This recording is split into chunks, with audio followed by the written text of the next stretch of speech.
Folks, Black Star Network is here. Hold no punches. I'm real revolutionary right now. Support this man, Black Media. He makes sure that our stories are told. Thank you for being the voice of Black America, Roland. Stay black. I love y'all. All momentum we have now, we have to keep this going. The video looks phenomenal. See, there's a difference between Black Star Network and Black-owned media and something like CNN. You can't be Black-owned media and be scared. It's time to be smart. Bring your eyeballs home. You dig?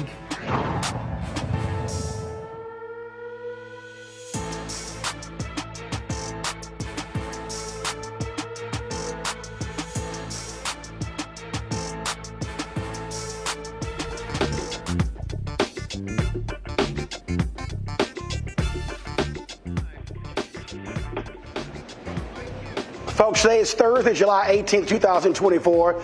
Roland Martin Unfiltered broadcasting live here in Atlanta at the IBEW Hall. We're talking about the effort to unionize Delta ramp workers. They are battling the airline. What we're seeing all across the country are an increasing effort for folks to unionize and how big business is actually fighting that. We'll discuss that. We'll talk about the political implications of the most pro-union president in a very long time, Joe Biden. Will he stay in the race?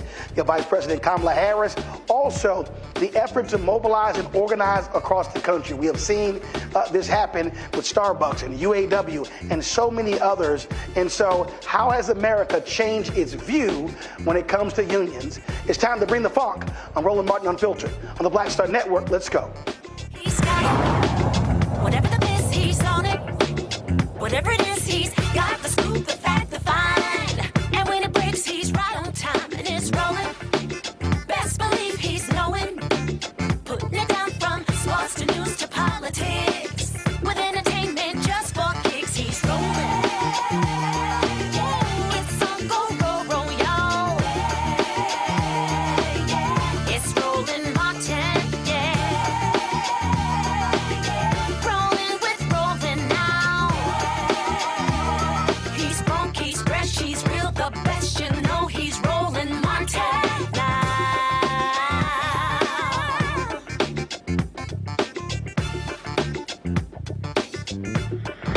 Martin. 4, 3, 2, bump stock up, draw.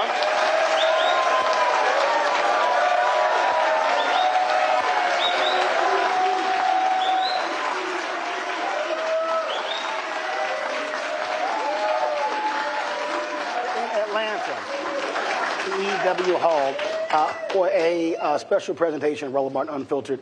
And we're talking about what we're now seeing all across the country, and that is workers who understand when you look at companies with record profits and how they're not necessarily sharing those with workers. You got folks who are demanding better wages, better conditions, and the way to do that is through collective bargaining. And so here in Atlanta, what you have going on is the effort when it comes to unionizing Delta ramp workers. Now, many of us fly, and we just walk right past folks all the time. When you're getting on and off the plane, the folks who are sitting here taking the bags off, when it comes to also making sure that we're able to push back on time. So many people just ignore those workers. But the reality is we saw during COVID what happens when we talk about those frontline critical workers. Without those individuals, a lot of us are screwed. But do we think about working conditions? Are we thinking about them time off? Do we think about also wages? And so that's what this effort is about. And so joining me right now to get this conversation started is the General Vice President for the IAM Air Transport, Richie Johnson. Richie, how you doing? I'm doing great, Roland. Thanks. All right, so let's get this set off. First of all, again, for the folk watching who ain't got no clue what ramp workers do. All right, well, your ramp workers are the folks that get your bags on the plane, make sure that they're there when you land in your destination. They do a very physical job, but it's also a very dangerous job. You know, a lot of people don't take into consideration just what they go through on a daily basis. You know, you're around jet engines. There's a lot of heavy equipment out there. A little noisy. It's just a little bit noisy. And let's not forget the weather. You know, this time of year, it's extremely hot. In the winter, it's very cold in a lot of the destinations. So these folks, you know, they do a critical job. And it's not just about picking up a bag and throwing it on a plane. I mean, they're making sure that your stuff is taken care of. Folks don't realize in Texas and Florida, where you have Republican governors who actually had laws passed where they said cities could not mandate water breaks for folks who work outdoors. And a lot of people just act like that was no big deal. But when you're having to work outdoors in the heat, in the cold, you're thinking about stuff like that. Of course. And look, in the case of the other carriers that are all unionized, they have an advocate on their side. They have somebody making sure that those things are being taken care of. And, you've got a lot of Delta workers here, and they'll tell you when you have an opportunity to talk to them that that's not what's happening out there on their properties. Because there's just nobody holding Delta Airlines accountable. So of the other carriers, how many of them, their ramp workers are unionized? Nearly all of them. I would say it's at the 95%. So United, American, Southwest, Alaska, Hawaiian, and we represent all of them. Or most of them. How long has this fight with Delta been going on? Oh, it's been going on for decades and decades, but it really reached a pinnacle, when there was the merger between Northwest and Delta Airlines. At that time, the Delta folks were represented by the Machinists union, my union, and there was an election. And so, we lost that election by a very narrow margin. I think it was about 300 votes when you're talking about 15,000 people. So 150 people changed their vote, and we're not even having this discussion today. But so that battle's been going on full tilt since then. There's been, it's interesting actually because, there's this misconception out there that unions are out there, hunting after people to organize. The reality is we were invited to this party. So explain that process for the person at home who doesn't quite understand how these things work. Because we hear about elections, we hear about companies saying, we don't like folks coming in. Walk through that process. What does that mean you were invited in? So what that means is that the employees at any carrier that are non-union, or any company for that matter, even outside of the airline industry, they have to have a showing of interest. They have to come to a union and say, we want to get organized. We want a union on our property. That's employee-driven. 100% employee-driven, because, quite frankly, we'll never win an election if it's just because we want it. The employees have to want that. They have to advocate for themselves. They have to fight for themselves. Ultimately, at the end of the day, when they do become organized or unionized, they're the union. They're the ones negotiating their contracts. Of course, we're helping, we're advocating, we're giving them tools, we're teaching, we're giving them all the things they need to be successful, including our assistance. But at the end of the day, it's their union. They own it. So what then happens is they invite you in, and then what's the next step? So the next step would be to get an idea of what size unit we're talking about, how many people have shown interest to get involved, how do we build inside committees, and come up with a plan of action, both an internal and external plan for how we can have a successful drive. But before we do any of that, we talk to the employees, we have informational meetings, we get feedback from those employee groups to see just how serious they are and if it's something that they think that they can fulfill. And so these are ramp workers across the country. And so when we're talking about this election, how is that scheduled?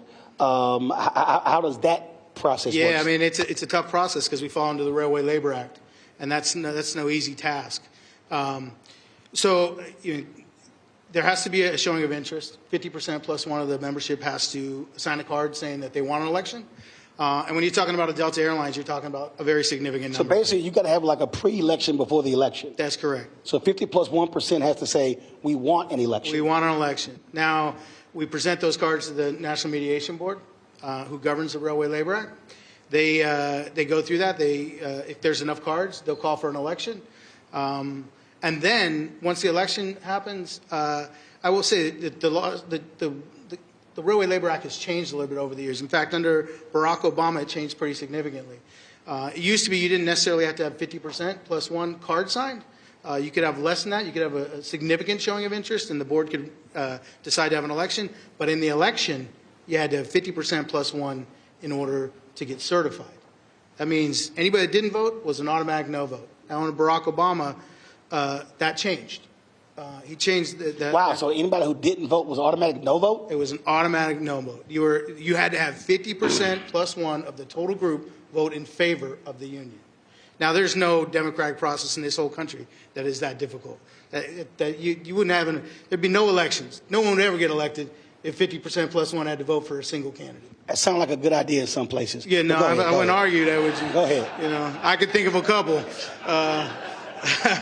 But under Obama, that changed. And so the way it changed was you had to have a 50% plus one showing of interest of signing of cards.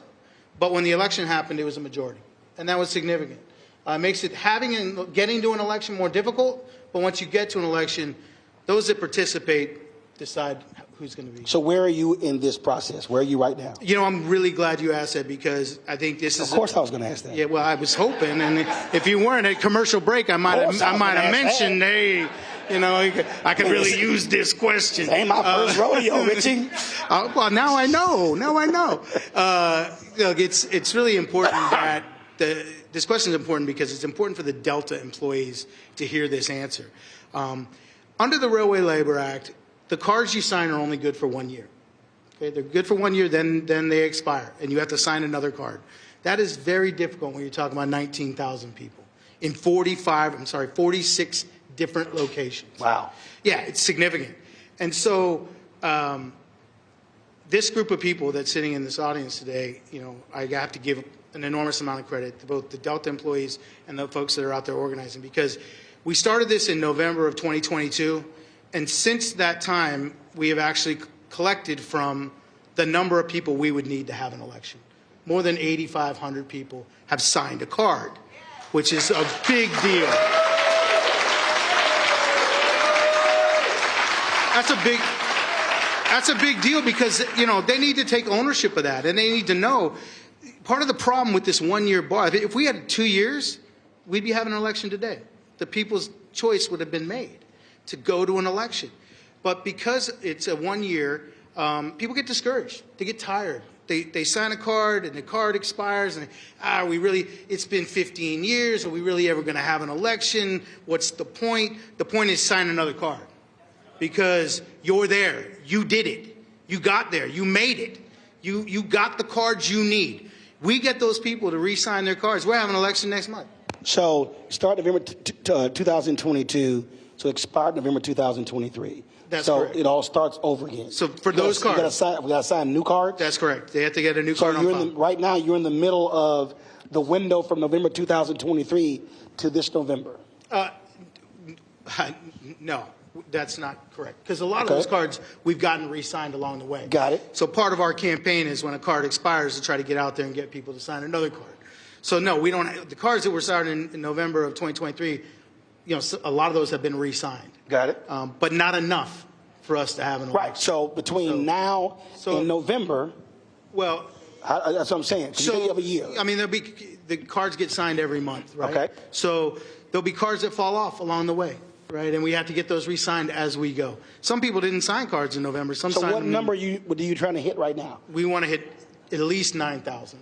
But I think that the reality is that we're going to come closer to 10 or 11,000. Easily, without a problem. So you have until November to do that? No. I mean, our objective is to file by the end of this fall, which would be October of this year. That doesn't mean that the campaign ends. It just means that we believe that window is very attainable. Got it. So that's that process. And so to do that, first of all, I mean, are you going city to city? I mean, how does that actually work? What is the process to get somebody to have to sign a card? Who is doing that? The workers in those particular cities? Yeah, well, are your union doing it? Well, part of the process is coming on the Roland Martin show, you know, and getting the word out. But for us, there's a whole lot of different pieces to this puzzle, right? I mean, we have a door-to-door campaign, just like you would have any other political campaign. Like you would do a get out the vote. We're knocking on doors across the country. We have internal campaigns. We have curbside campaigns. We have internal committees that are Delta workers that are collecting cards on the property. We have our other teams that are outside the properties trying to get people at bus stops or anywhere we can, at the gas station where they fill their cars up, anywhere where we can touch somebody. If we have an opportunity to talk to them, it's a no-brainer. I mean, it's a 70, 80% conversion rate every single time. The problem is, you're trying to reach 19,000 people in 46 different locations. It's hard to talk to everybody. So we made this massive commitment this year that we were going to door knock 100,000 doors. Now, we're talking about 19,000 people, but not everybody answers the door, especially when a stranger comes a knocking, right? So we have to go back. We have to leave our card. We have to continue that process. Okay, somebody at home who's watching or listening, they're saying, I don't understand. If you got 19,000 workers and you're knocking on 100,000 doors, who the hell door are you knocking on? Well, we're knocking on the same doors a lot of times. It's only about 10% of the doors we knock on that someone answers. When they answer, 8 out of 10 sign. But you have a list of who these workers are, right? Yep, so we keep going back. To me, it shouldn't be that hard if they're working with other people. It's kind of like, say, bro, you signed that damn card? Yeah, you would think, boy, but Roland, man, I wish it was that simple, but unfortunately it's not. Man, you lucky I ain't a ramp worker, because I be threatening people. Sign a damn card. Yeah. Well, hey. I mean, like. Well, lucky for us, we got a lot of those folks in this audience, right? I mean, for me, I've always said I hate parking lot militants. That's the people who talk trash in the parking lot. Man, we need this. And then when you go in the building and then it's time to call somebody out, you're like, hold up, where you go? Oh, yeah. You're a parking lot militant. Yeah, but you got to also remember the culture that we're living in here in Atlanta, with the Delta Airlines. This is the mothership, right? And they have told their employees and intimidated them, told them for years that the union would only hurt them, that it won't turn out to be what they want it to be, that this one-on-one relationship is the only way to go, that if you join the union, it's going to cost you money. I mean, they told them that they should buy a video game unit instead of paying union dues. Yeah, that's like saying you shouldn't have health care. Go play a video game. Why do that? So right now, when it comes to negotiating, them not being unionized, so that's employee by employee. So that's correct. That's it. I don't even know if it's employee by employee. I'd say it's company by company. I mean, I don't know if the employees having any say in their negotiations. You guys not have any say in your negotiations? No, they don't have any say in their negotiations. They're not having any say in what profit sharing may be or what their wages may be. And they damn sure aren't having any say about their benefit packages, because it doesn't exist. Or what will happen if they get hurt on the job, or if they get sick. It's incomparable. Delta Airlines does a fantastic job. And look, I want to work with Delta Airlines. I work with every airline out there, and we have very successful relationships. And Delta is a very successful company. And I look forward to when we get to sit down at the table and negotiate for real with them. But they play a shell game. They give them a competitive wage, which, by the way, the unions drive. We set what the standard is going to be for wages in the industry. And then they go, okay, well, we'll try to get close to that. And then that's it. It's like a painted pretty shell. It's empty on the inside. Well, one of the things that we also see, and we've seen this over the last 30, 40 years, you've seen this battle over, quote, union states and right-to-work states. And when you go back to Reagan being president, the air traffic controllers, where literally there was a marketing campaign to make the word union a cuss word. And so that's what led to a dramatic decrease, was how the stories are being told. Oh, people are making X amount of money, they're lazy, they're not working. But what we've now seen, and we're going to discuss this a little bit later with our panel, what we have seen, really, I dare say, in the last 5 to 8 years, there's been a massive resurgence. When you get that Supreme Court case that a lot of unions thought were going to put them out of business, it actually caused more American workers to say, wait a minute, I grew up told this was a bad thing. Now people are saying, whoa, this is not a bad thing. Yeah, I mean, look, I think you're being generous when you say 5 to 8 years. I think it's more like 2 to 3 years where we've really seen the change, at least from my perspective. And it's very evident that, the impact of what Reagan did in the 80s still has a profound effect on the industry, whether it's deregulation or a whole lot of other things that have taken place. But we're seeing this change in the public perception of unions, which is fantastic because our sole objective is to raise people up, is to help workers to make sure that they get what they deserve. Yeah, and that's happening because you're seeing the massive wage disparity. Well, it's not just that. It's also, and I know we're going to get into it when we start talking about politics, but because we've had a president in place, like him, don't like him, whatever, he says the word union, and he says it a lot. Union, union, union, union, union. And so because of that, people, have a different perspective. They say, well, maybe there is something good to this. And by the way, because of that, we get coverage. We're on this show. You see us on the news now. You see what's happening with the UAW. Well, first of all, let me be real. Here, people that may not realize, I had to text somebody this today. When TV One canceled my show, a lot of people were upset. And I told people I don't have any time to be upset because I knew what I was launching. The last day of News One Now, I think it was December 21st. 1 hour after we finished the show, I had a meeting with AFSCME. Lee Saunders, he's a fellow Alpha brother of mine. And I laid out to them the vision. I laid out to them exactly what I was launching. I laid out to them why I was launching it. And the next day, it was a Friday, I was flying out, and I was at the airport, and Lee called me, and he said, we're in. So when we launched this show, the show was launched with $350,000 of my own money, and we only had one sponsor. And so this show would never have gotten off the ground if AFSCME was not the first and only sponsor. So we launched September 4th. We launched September 4th, 2018. And they came on board. They stayed on board the second year. And by the time we got to March, April 2020 was when we got into the black and been in the black ever since. But the only sponsor that we had the first 2 years was AFSCME. Well, unions do a lot of good things. And I'm glad they were there to support you. And I appreciate you being here to support us. And look, because of all that's transpired, union is not a 4-letter word. It's a few. It's 5 letters. Thank you. I'm glad that you got that figured out for me. Because I was doing this, and I was hoping I'd have enough fingers. I started looking in your eyes. Like, Richie is 5. Yeah, thank you very much. But it's something that we can be very proud of. I've been proud of it for a long time. And you talk about the good things that that a union did to help you out.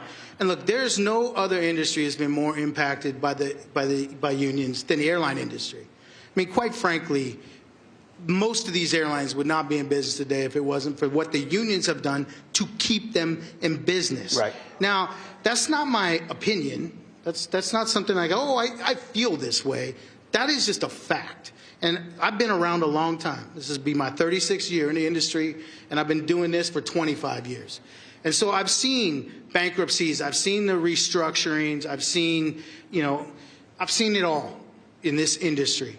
And when I say that we saved the airlines, look, I can go back to 1994 when United Airlines was about to, we had CEOs at the time like Frank Lorenzo and others like him that were out buying up stuff and selling off airlines, right?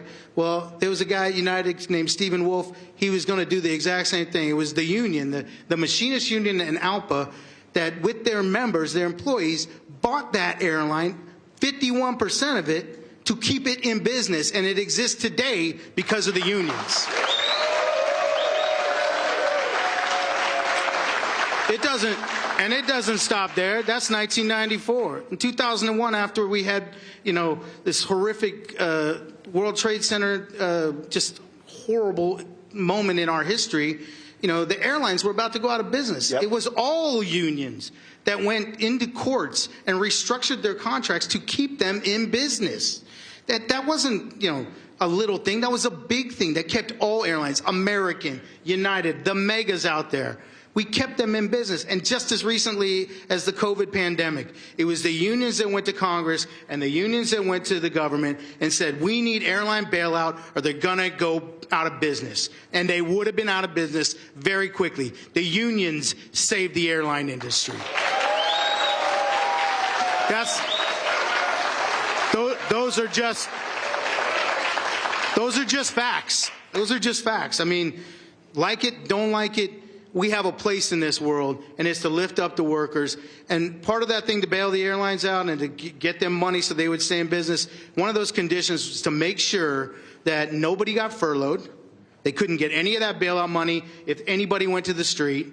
They couldn't play games with it. If they wanted the money, it wasn't coming for free. They had to maintain their employees. One of the only airlines to play games with it was Delta Airlines, who cut the hours of their employees because they didn't have representation to stop it. Facts. All right. I thought you about to drop that microphone for a second, Richie. All right. Oh, you didn't know? Going to go to a break. We're going to chat a little bit later with Richie, but coming up next, we're going to chat with some of these ramp workers who will talk about exactly the kind of work that they do and why they are trying to move forward with this effort to unionize. You're watching the special edition of Roland Martin Unfiltered here at the IBEW Hall here in Atlanta on the Black Star Network. Back in a moment.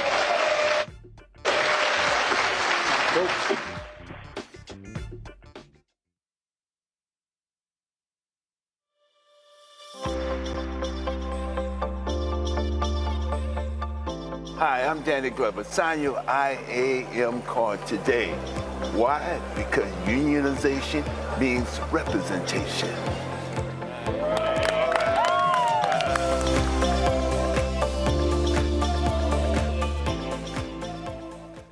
Hatred on the streets, a horrific scene, a white nationalist rally that descended into deadly violence. White people are losing their damn minds. As an angry pro-Trump mob storms the U.S. Capitol, we've seen shooting. We're about to see the rise of what I call white minority resistance. We have seen white folks in this country who simply cannot tolerate black folks voting. I think what we're seeing is the inevitable result of violent denial. This is part of American history. Every time that people of color have made progress, whether real or symbolic, there has been what Carol Anderson at Emory University calls white rage as a backlash. This is the rise of the Proud Boys and the Boogaloo Boys. America, there's going to be more of this. Here's all the Proud Boys, guys. This country is getting increasingly racist in its behaviors and its attitudes because of the fear of white people. The fear that they're taking our jobs, they're taking our resources, they're taking our women. This is white fear.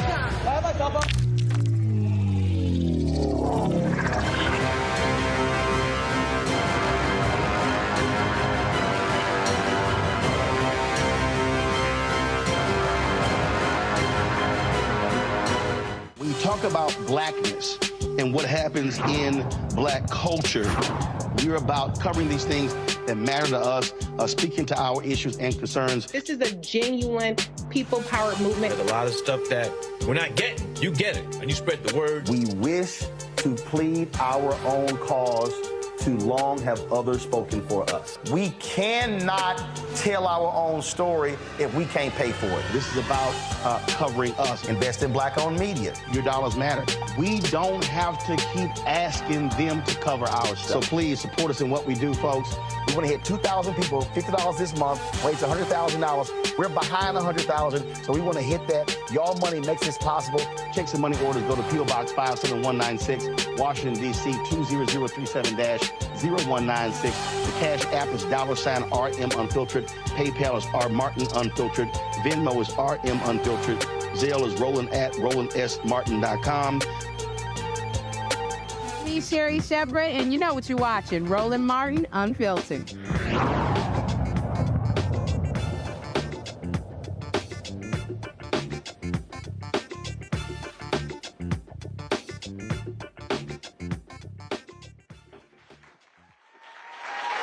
You're in the bump shot.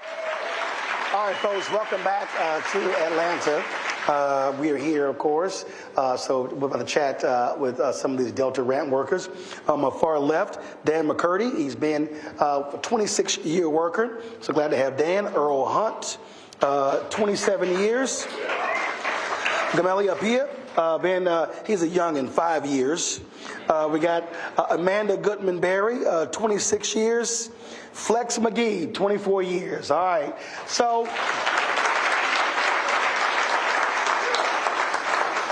So we'll start, Earl, you're the longest, so we'll start with you.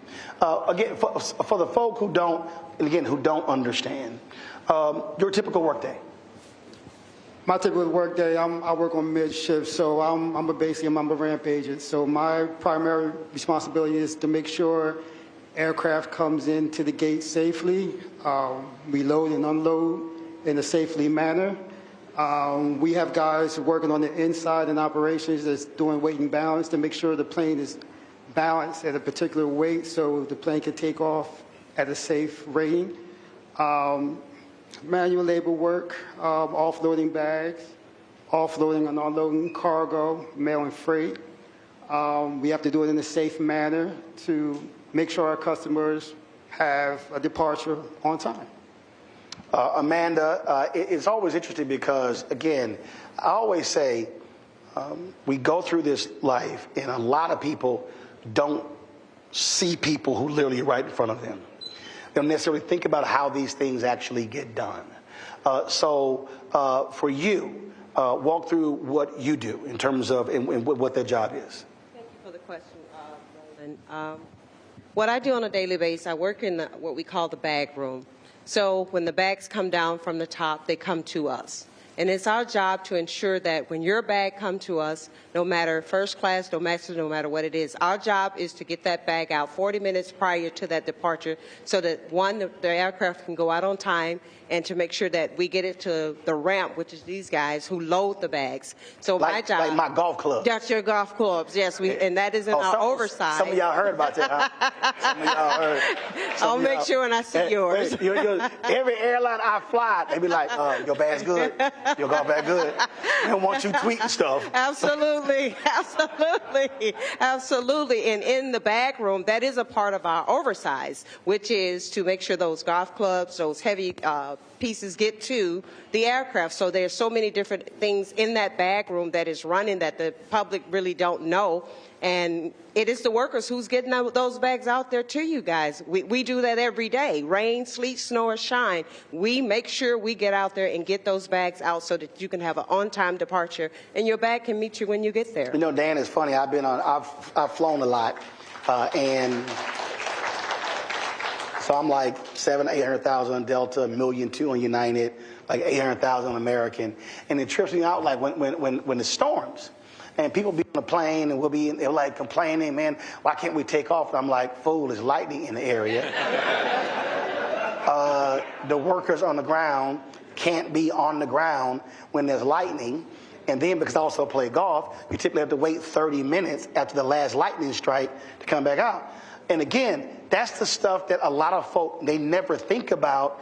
Those are actual human beings who are out there. So you can't just be so concerned about you taking off without realizing that inclement weather and lightning has an impact on somebody's life. Yeah, no, that's totally true. And I think that a lot of people, a lot of our customers, they love Delta. And what they should understand is that Delta is a brand. Delta is a company. There's people behind that logo that make it happen every day. So we do. I had a very good friend of mine who, we put our lives at risk every single day. I had a good friend that was crushed by 2 tugs.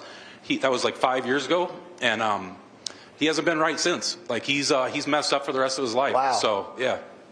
The Delta brand, I appreciate that our customers love it, but they should also understand there's faces and families behind the scenes.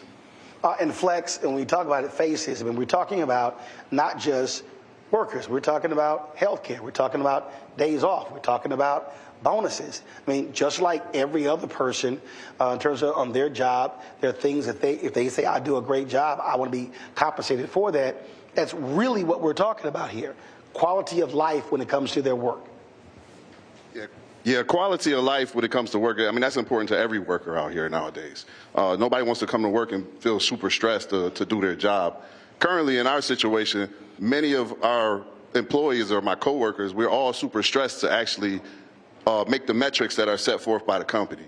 Like this, here we are in a customer service position, and they want us to move like it's production sometimes. And regardless of how much staffing we have or whatever's going on, they're still going to want to make their metrics. So that's part of the reason why we're here trying to organize now, so make them understand. Like Dan was saying, it's real people behind these numbers, and we need them to respect that. Gabelli,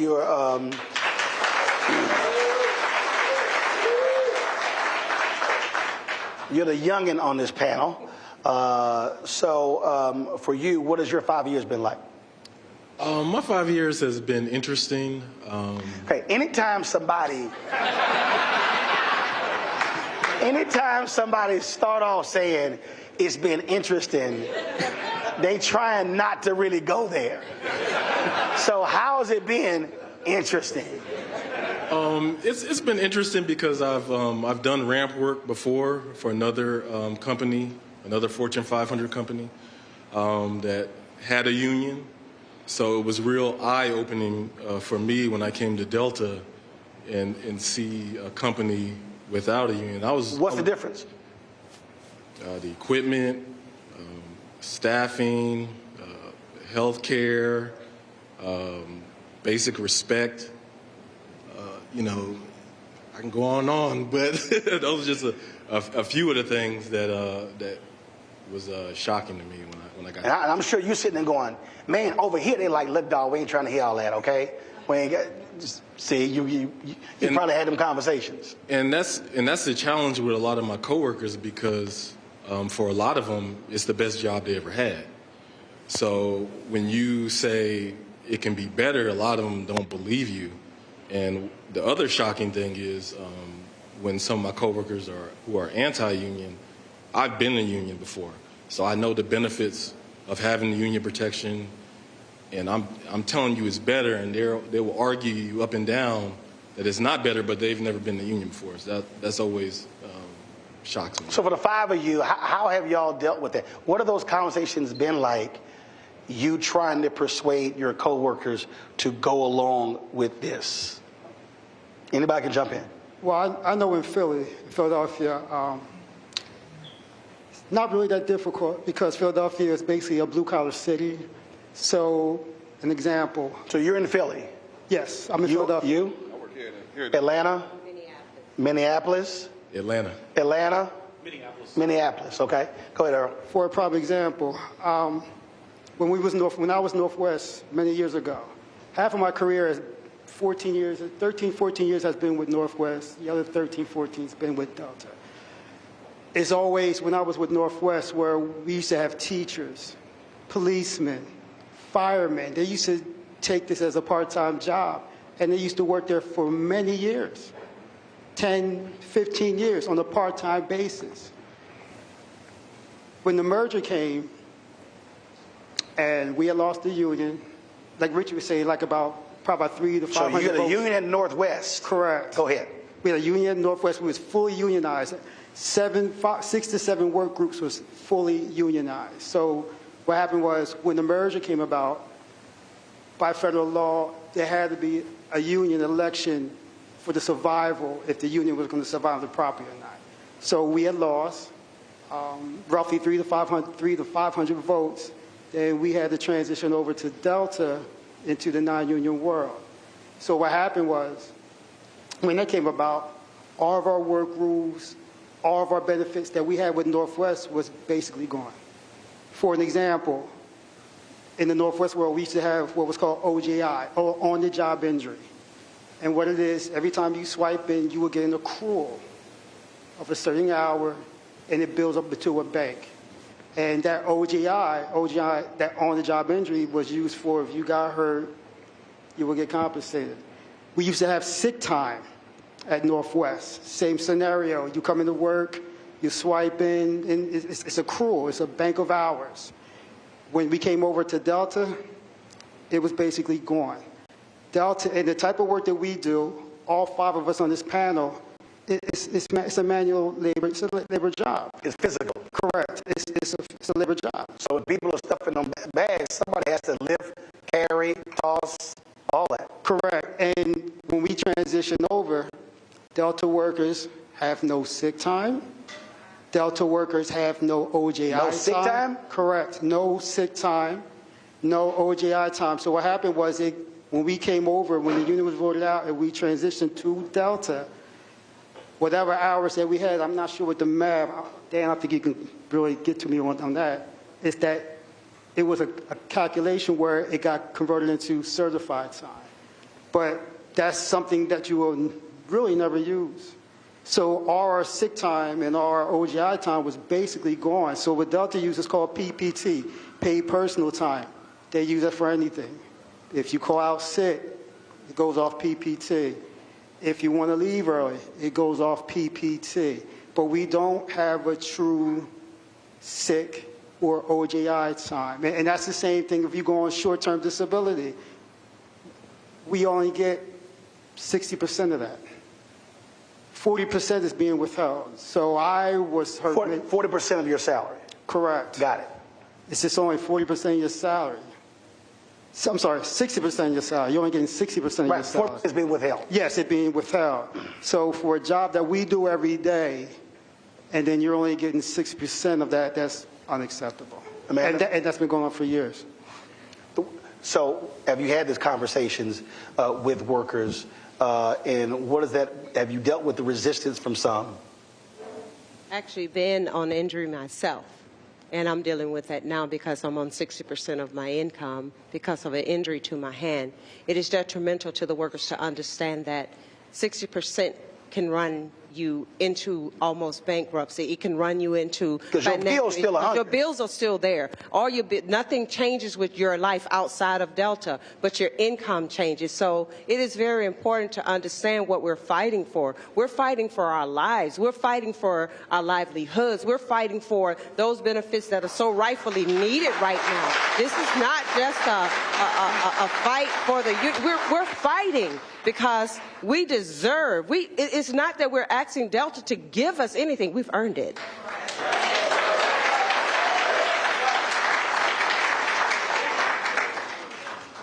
Yeah, I mean, I don't know how to follow that up. You're exactly right. We have earned it.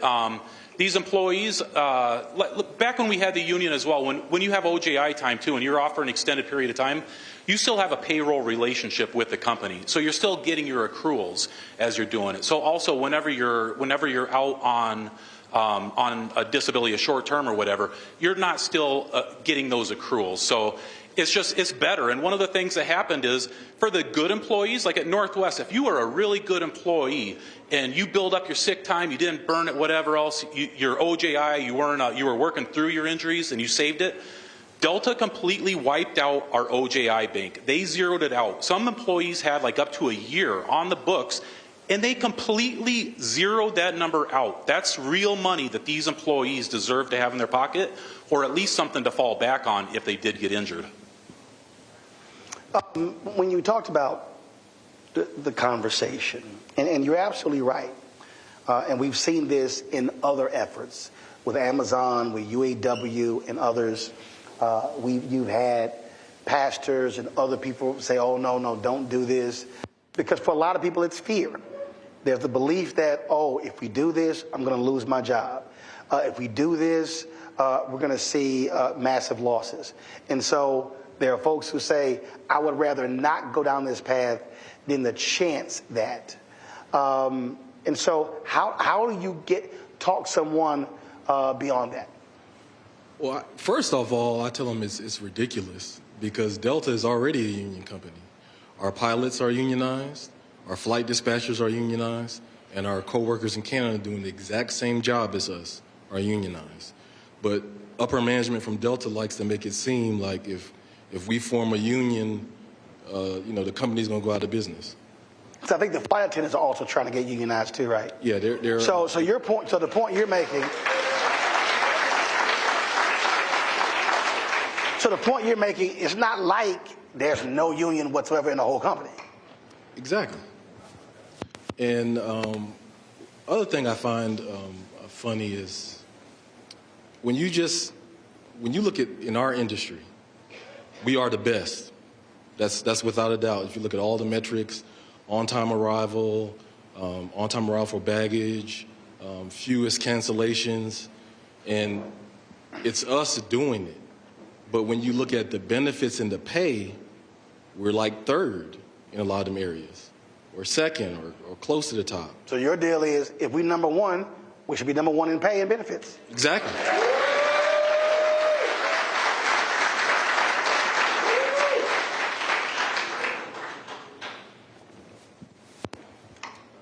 So I want to answer your original question about talking to our employees. In Atlanta, like Delta's brand is huge, and this is it's like a legacy job here. Everybody wants to go to Delta or Coca-Cola, so they feel like once you get in, you just don't want to rock the boat, because this ain't a job you want to go home and tell your family you messed up. So the biggest thing that we have to do as organizers is listen to our employees and their complaints and explain to them how unions can benefit them.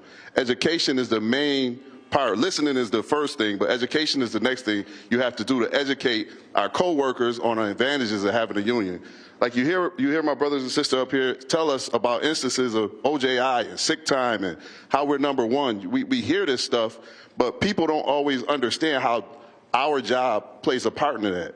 And part of that is the fear campaign that people have, that the culture has at Delta. It's a fear. It's a culture of fear. We have to kind of break through that shroud to see people see why it is. There's nothing to be afraid of in saying, I want to be unionized.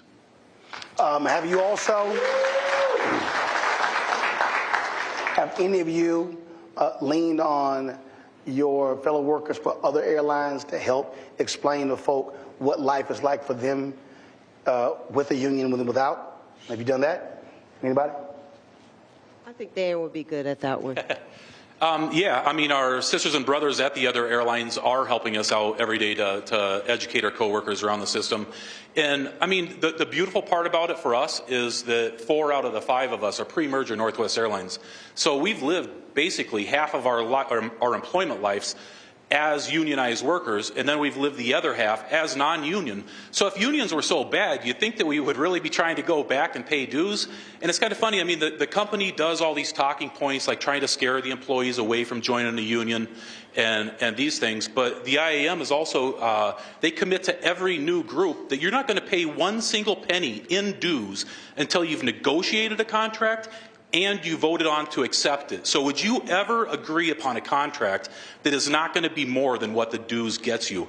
It's just, the unfortunate part is the company has, they have the audience. They can reach every single employee in the stations that we have, and it's very difficult for us to counter that because we're out working flights. They've got an advocacy policy that is very tight against us. I can remember years ago, they were putting up flyers and leaflets and these 7-foot banners in our hallways. Well, that's not owned by Delta. That was leased by Mac. So we said, you know what? Let's go ahead and let's go get a 7-foot banner and put it right by there, a pro-union banner, put it right by their banner, see what happens. Well, we did it. You know what happened about an hour later? They went out there, they not only had the Metropolitan Airport Commission remove ours, but they removed everything that they had, whether it was union or not, from their hallways to make sure that our pro-union message was taken down. They had occupied that area for years, and then once we try to get an equal voice, they squash it by removing our stuff. So, you know, this is an unfair fight, but you know what? The workers are realizing it, and they are standing up, and our other sisters and brothers from all around the system are helping us.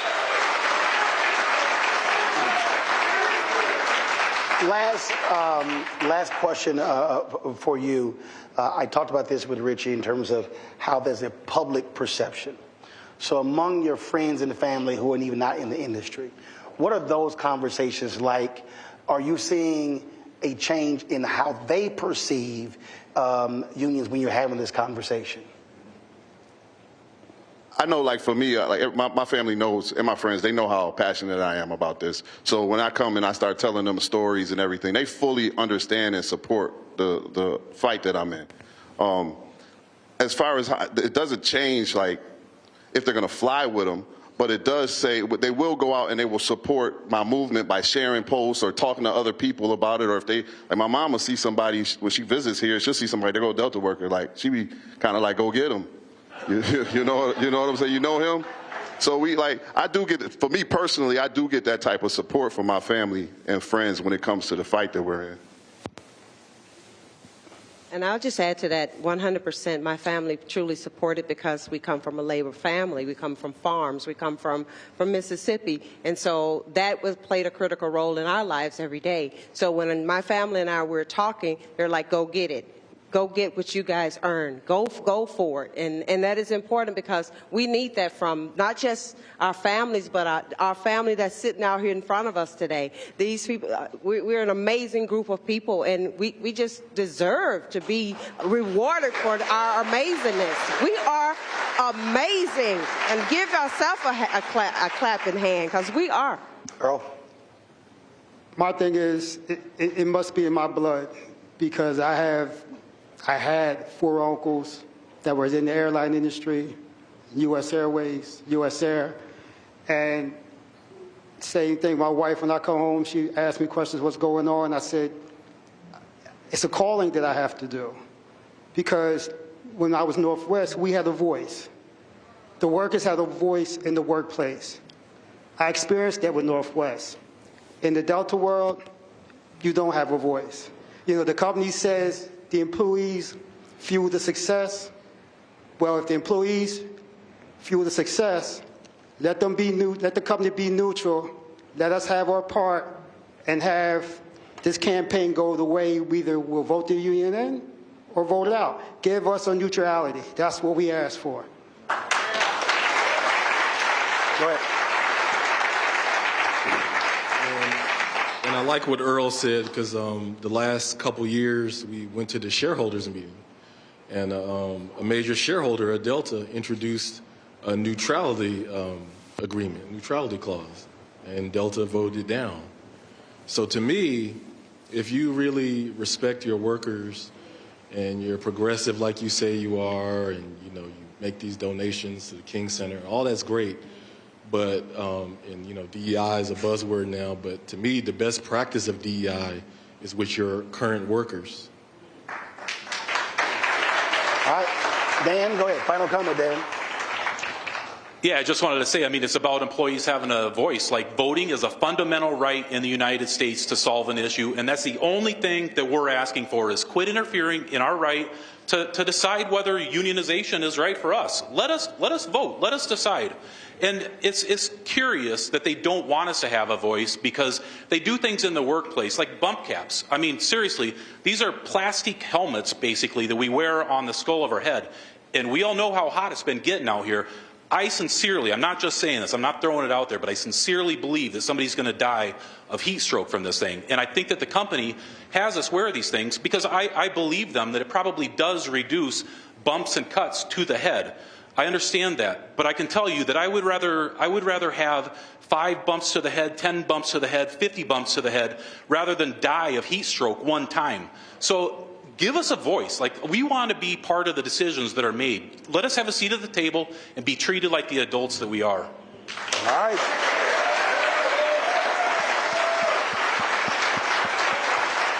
Appreciate all of you sharing your stories. We're going to go to a break. We come back. We're going to talk about organizing. A lot of people love talking about how we need to do certain things. The reality is, if you do not organize, if you do not mobilize, that doesn't happen. So our next panel will have that conversation. You're watching Roland Martin Unfiltered on the Black Star Network. Don't forget, support the work that we do. We're the only daily news show that targets African Americans in this country. I say this all the time. The work that we do, you're not going to see it with Black Enterprise or with Essence or with Blavity or with Agrio or any of these folks. We're the only one who does this show 2 hours a day, plus the other 5 shows we have on Black Star Network, speaking to the kind of issues that matter. Your support is critical.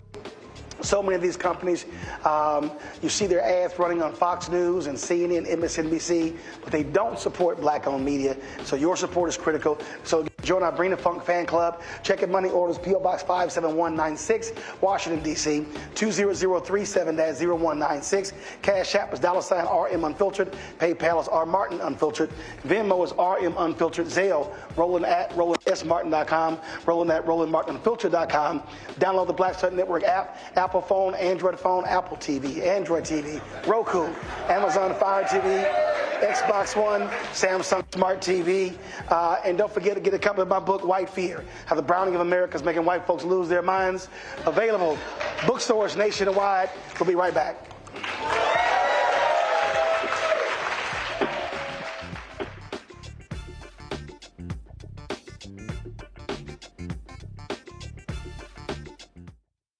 Coming soon to to the Black Star Network. I still have my NFL contract in my house, having a case. It's 4 of them, my 4-year contract. I got a $600,000 signing bonus. My base salary for that first year was $150,000. Matter of fact, $150,000. $150,000. That's what I made, $150,000. Now think about it. My signing bonus was a forgivable loan, supposedly. When I got traded to the Colts, they made me pay back my signing bonus to them. I had to give them their $600,000 back. Wow. Yeah, I was so pissed. Because, I try to be a man of my word. I'm like, you, I'll give you your money back. Even though I know I earned that money, right. I gave them their money back. I gave them their $600,000 back. But yet, I was this malcontent. I was a bad guy. I'm about the money. It wasn't about the money. It was about doing right. Because I looked at, because you look at contract. Look at John Elway. John Elway was making $1 million, $800,000. I was making $150,000. I was doing everything. And I'm like, but yet I was, I got so many letters, so I just play for free and all that kind of stuff. You don't forget that kind of stuff. Right. That stuff is hurtful.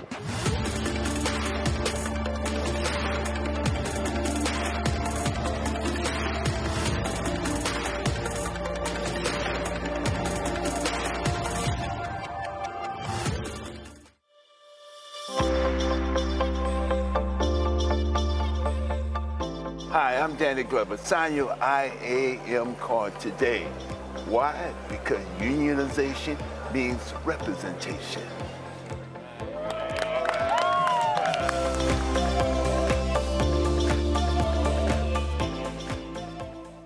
On a next, A Balanced Life with me, Dr. Jackie. How are you being of service to others?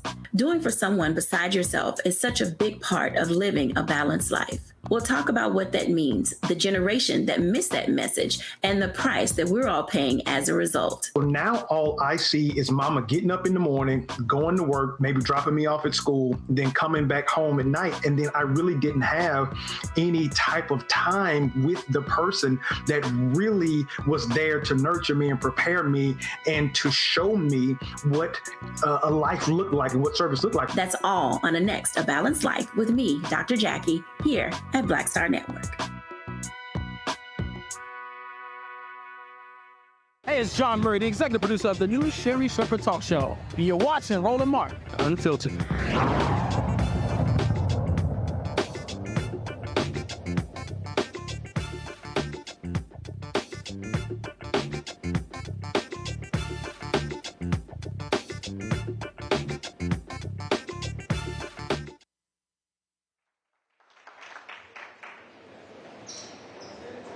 All right, folks, welcome back to Roland Martin Unfiltered. We're here at the IBEW Hall here in Atlanta. We're talking about this effort to unionize Delta ramp workers across the country, but this issue that we're seeing of unionization is not just with these workers. We're seeing what's happening all across the country. We've seen the battles that have been taking place between workers and companies, whether it's Starbucks, whether it's UAW.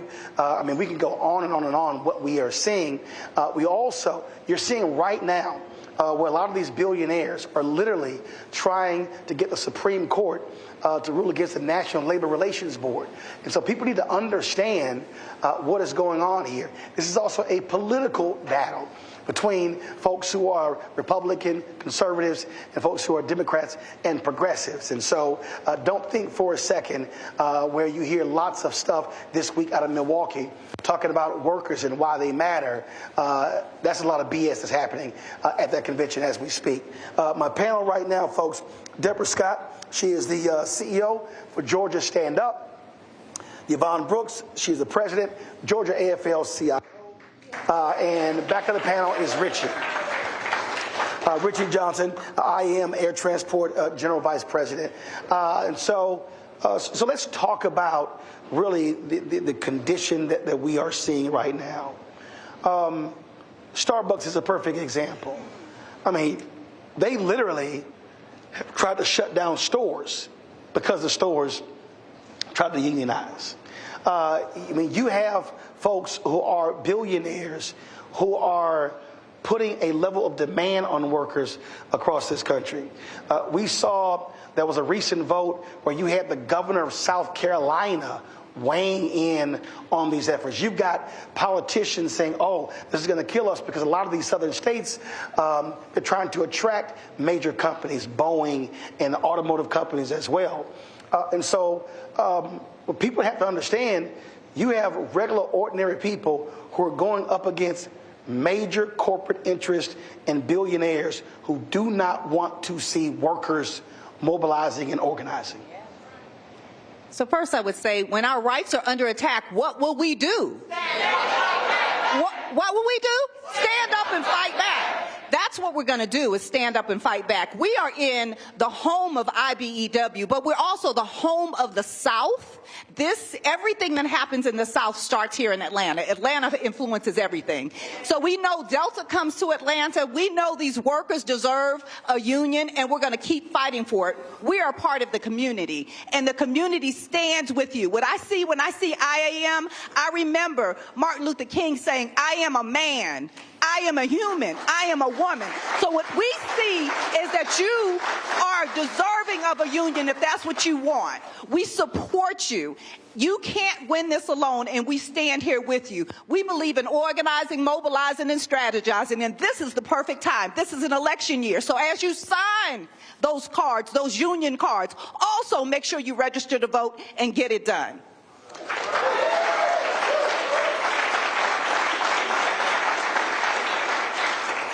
Yvonne, was interesting. Gallup did their study, and it showed 67% of Americans approving labor unions.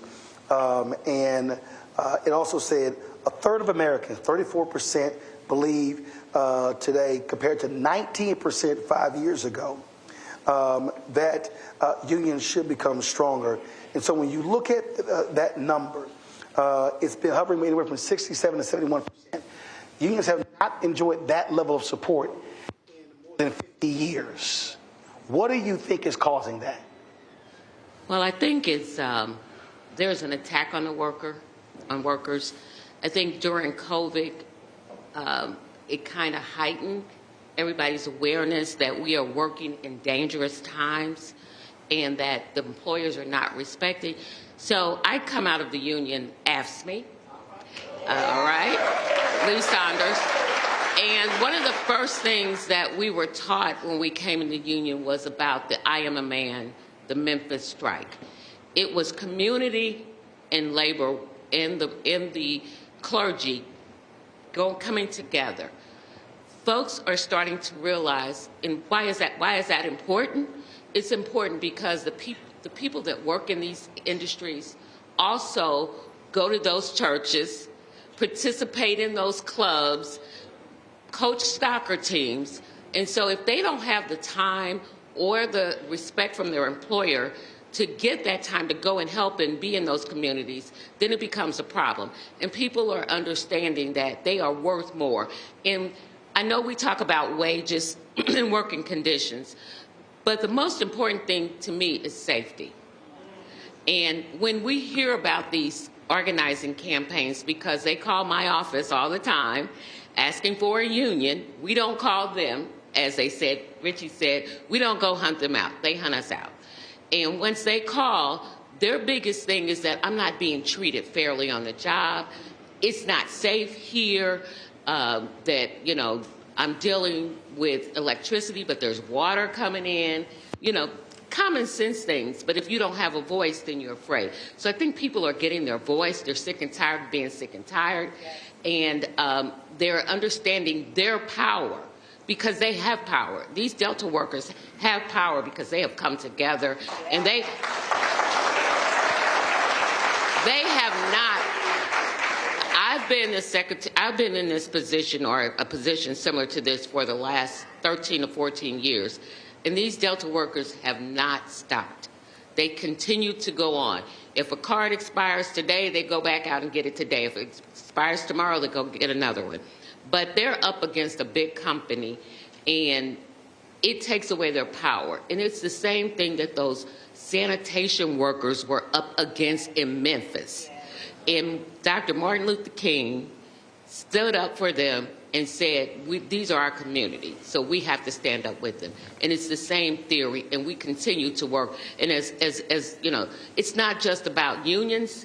This is about workers and community. Richie.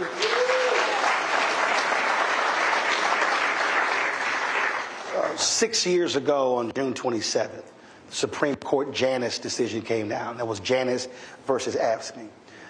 And what that said is it allowed non-union government workers, they wouldn't be required to pay union fees as a condition for working, even though when they still negotiated contracts, those folks were a part of that. Yeah. And I remember having Lee Saunders on, and a lot of unions thought that this was going to be a union killer.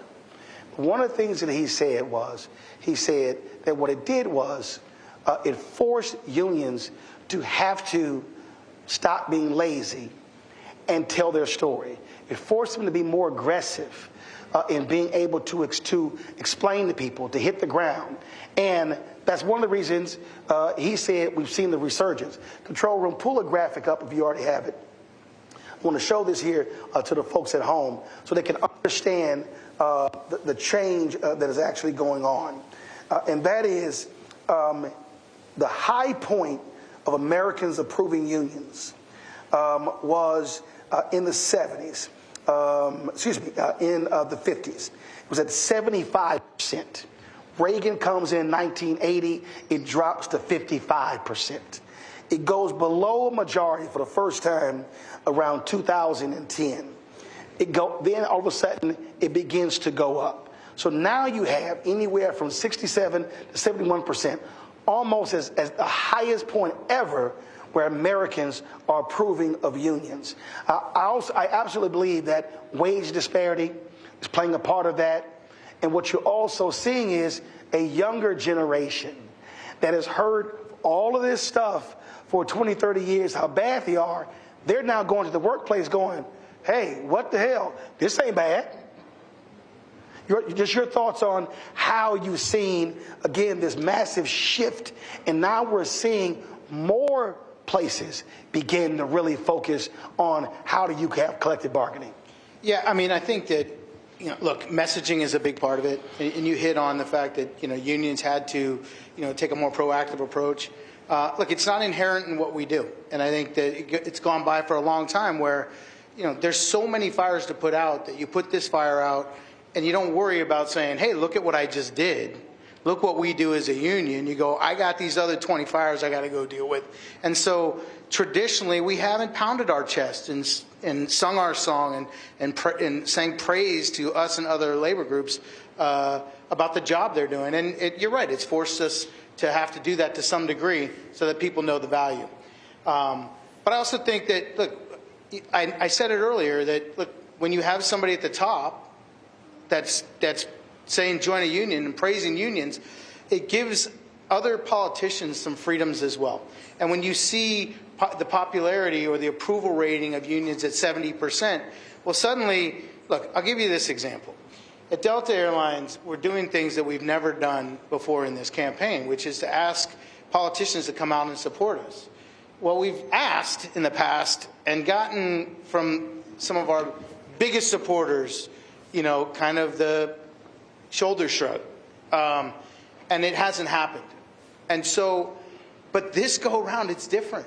Like, because of what's happening out there, because of that approval rating, because we have someone out saying at the top, you talk about Reagan decimated, right? Well, he was the top dog. He was the top dog. And now we have somebody that's there that's saying, hey, join a union. I'm going to help unions get stronger. I'm going to help them. And he's done that. Well, he was just, I think it was the NEA just had a convention, and he was supposed to speak. But because the staff at the NEA launched a picket, he wouldn't speak. Well, look, he also walked the picket line for the UAW. And by the way, when we had our issues with the railroads and the world saw it, it was on a national stage, he said, what do you need from me? What do you need? He literally, I was at the AFL-CIO convention. He came to us, not his people. He came to us. Joe Biden came to us and he said, what does the Machinists Union need me to do to help with this rail situation? And we told him what we needed, and that night it was done. So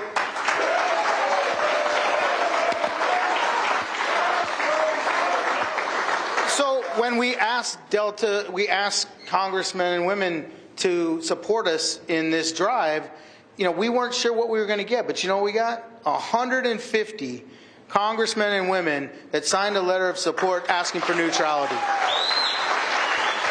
That's a big deal.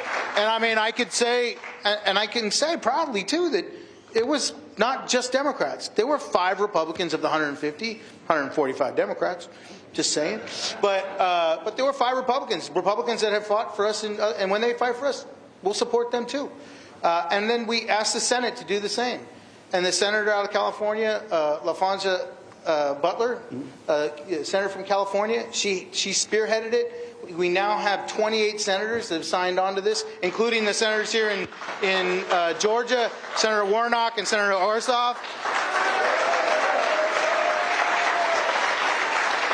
that have stepped up and signed on to this stuff. So, look, we have to do a better job of messaging. We have to get out there and tell them what we're doing. I know from my organization, we talk about that all the time, and we've done that, and it's important to tell our story. Just like it's important to tell the story I told earlier about the role that unions have played in the airline industry, it's important for us to tell the story of what unions are doing for everyday workers every single day to make their lives better. So with that, obviously I got to get your thoughts on what's going on right now. Unions have stood strong with President Joe Biden. They reaffirmed their support for him. But based upon what's happening right now, he likely is going to pull out by this weekend. Massive pressure against him. Former Speaker Nancy Pelosi.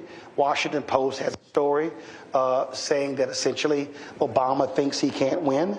Reverend Al Sharpton gave an interview with the New York Times today, said they talked on Monday, and he said the president should be thinking about his legacy.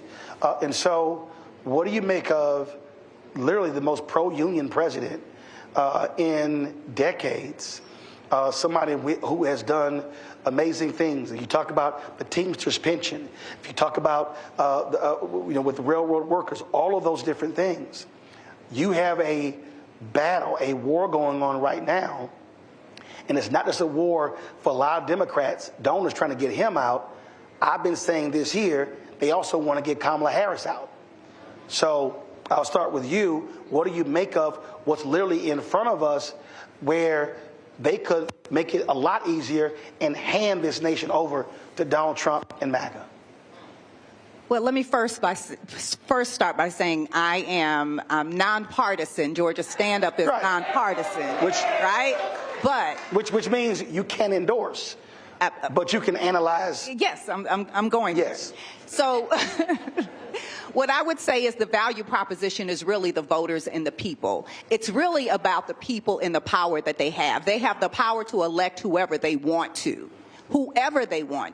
in any manner. So we want to make sure that people get registered to vote and actually go and vote early. We're under attack, right? We know we're under attack. And, the value proposition, we're here in the South, we're here in Georgia, and we can't talk about Georgia without talking about race and class and slavery.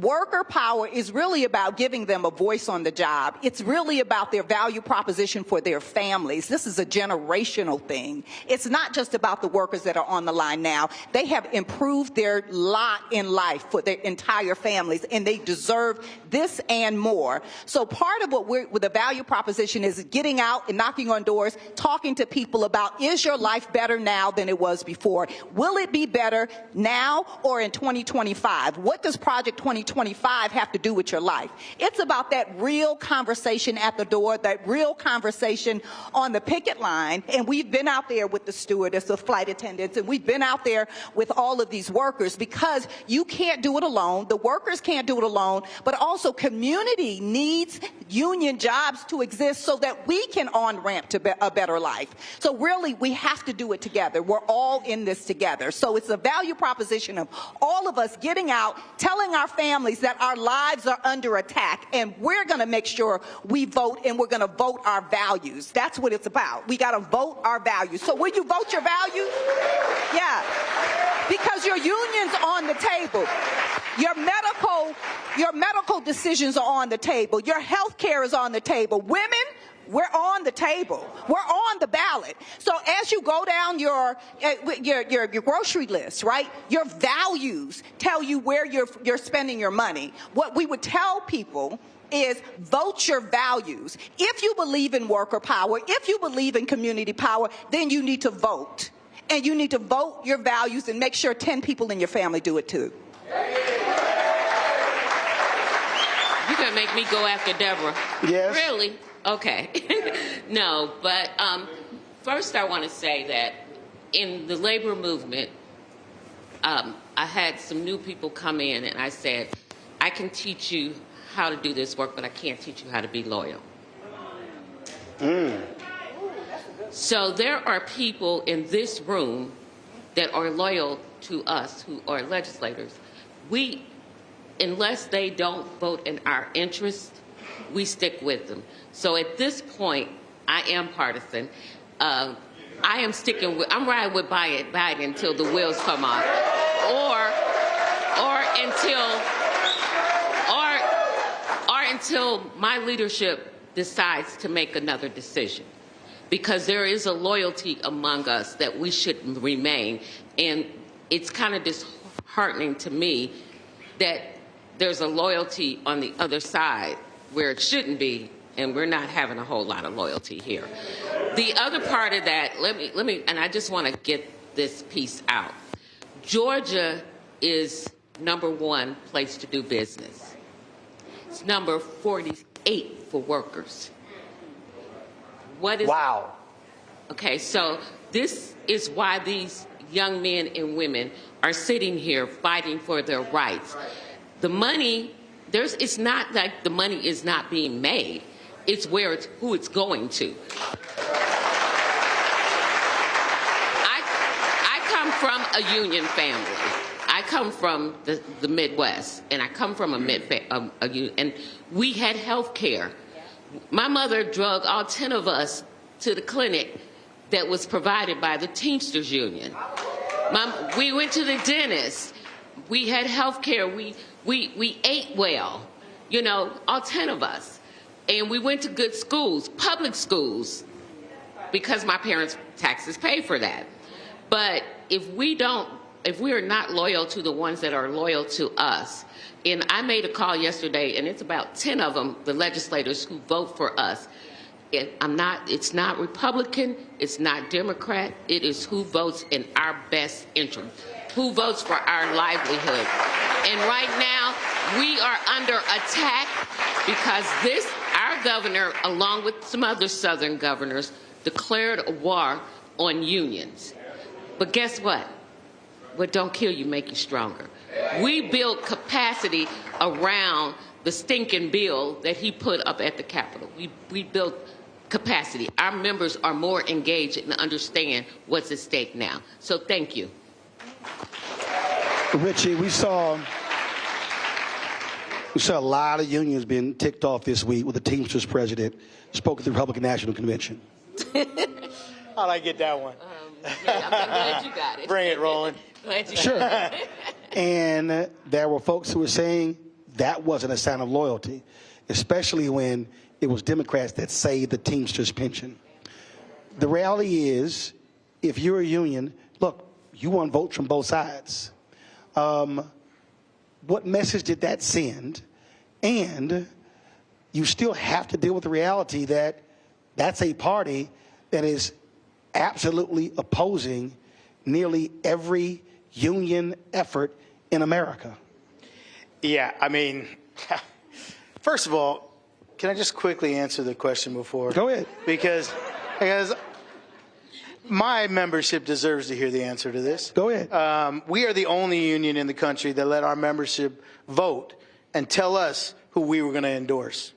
And my membership endorsed Joe Biden.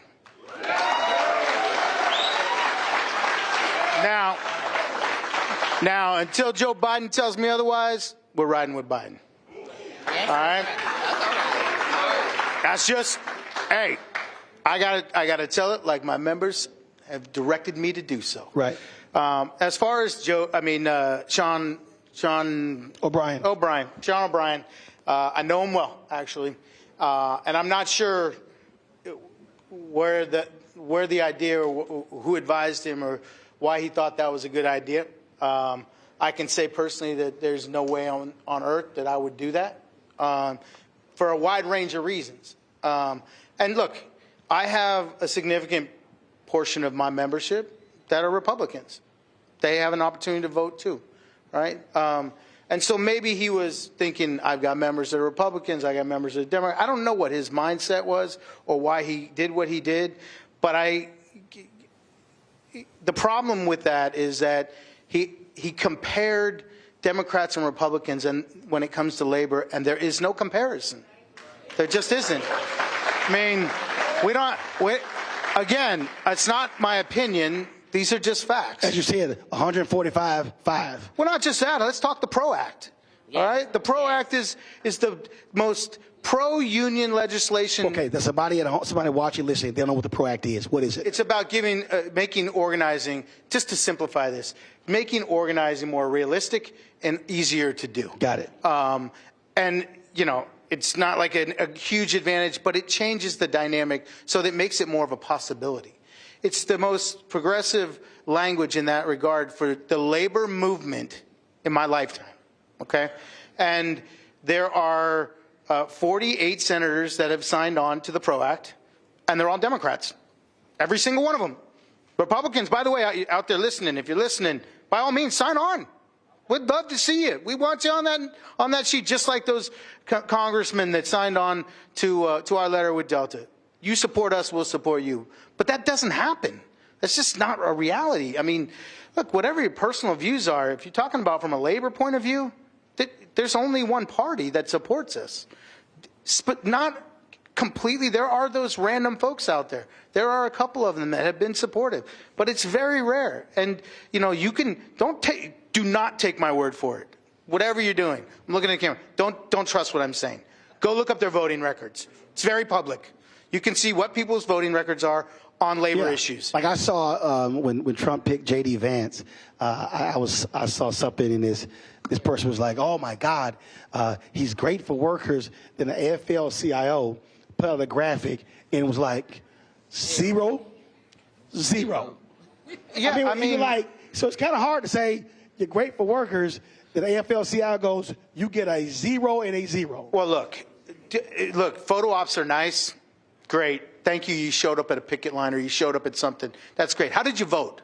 Right. How did you vote? Because the rest of it's all nonsense. I think there's a video. It may have been a UAW event. I can't remember. So he shows up. J.D. Vance shows up, and he wants to shake the hand. I don't know who the woman was, the union leader. She's kind of like, okay, fist bump. Yeah, okay, glad to see you. I mean, and then I think somebody asked him, and it was his first time ever. And to your point, that was her attitude. No, I'm not about to show you lots of love because you came for a photo op. Look, talk is cheap, all right? And, you know, don't smile and nod at me and then vote against what's in the best interest of the people I represent, because it's absolute garbage.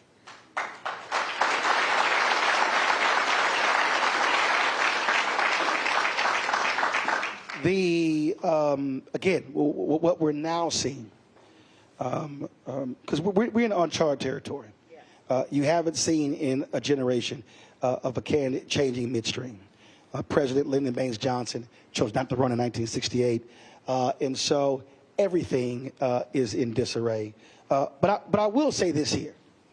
I think, because you talked about loyalty, I think you got to be stupid to attack your own for 21 days and not think it's not going to show up in the polls. To me, it's the dumbest thing in the world. Trump lied 30 times in debate. Not one Republican said, let's talk about his lies. They totally ignored it. And so what I'm seeing is I'm seeing a lot of arrows being pointed internally, which to me is still the dumbest thing in the world. But what have you seen in terms of being on the ground when you're knocking on doors, talking to people? What are you seeing and hearing based upon the crap that we've seen over the last 21 days since this debate took place in this city 3 weeks ago? Well, first of all, voters have been holding it down, and black women in particular have been holding it down. And so shout out to black women holding it down. And so when we're having these conversations, we're talking to Mrs. Johnson and Mrs. Jackson and asking them about their kitchen table issues. What are the things that are affecting you? What is happening with your family? What is happening with your young folks? And what they're saying is that they feel scared about what's happening in this election. But what they're going to do is to make sure their families come out and vote. So they're going to get mobilized and organized. What we're hearing is that it's about the workers. It's about the economy. It's about how our lives can be better. But we're in control. So I don't think that everyone is as focused on the leadership of these parties as much as the values of these parties. And that's what we're honing in on. Where are your values? And make sure you vote your values. So I'm from a union family, born into a union family, married into a union family. So we're union all day long. But we're first community. We're first black. Right? We're black and we're community and then we're union, right? So we also have to serve the community that is also supporting you. So I invite you to continue to serve and support the community that has allowed you to live the lives that you're living now. So black folks have helped with this economy in the South. Black folks are on this ramp in the South. We need black folks to recognize that they have power, and they have more power if they work together. So we're talking about organizing together around issues. So when we're knocking on doors, we're knocking sometimes with labor and community together, maybe talking about different issues, but the issues all boil down to rights, respect, and dignity. And that's what we're talking about with this campaign. Dignity on the jobs, making sure that you have a decent wage, making sure you have your breaks, making sure that you're not out there in the heat all day long. One of my friends said that she was hired at $16 an hour at Delta, and now it's at $19 an hour, and it's hard for her to get a break, right? And then she has to have 2 other jobs in order to make ends meet. If she had a union, she would not be in that situation. But also the company has told them, well, if you sign those cards, you may not get your bonus in February.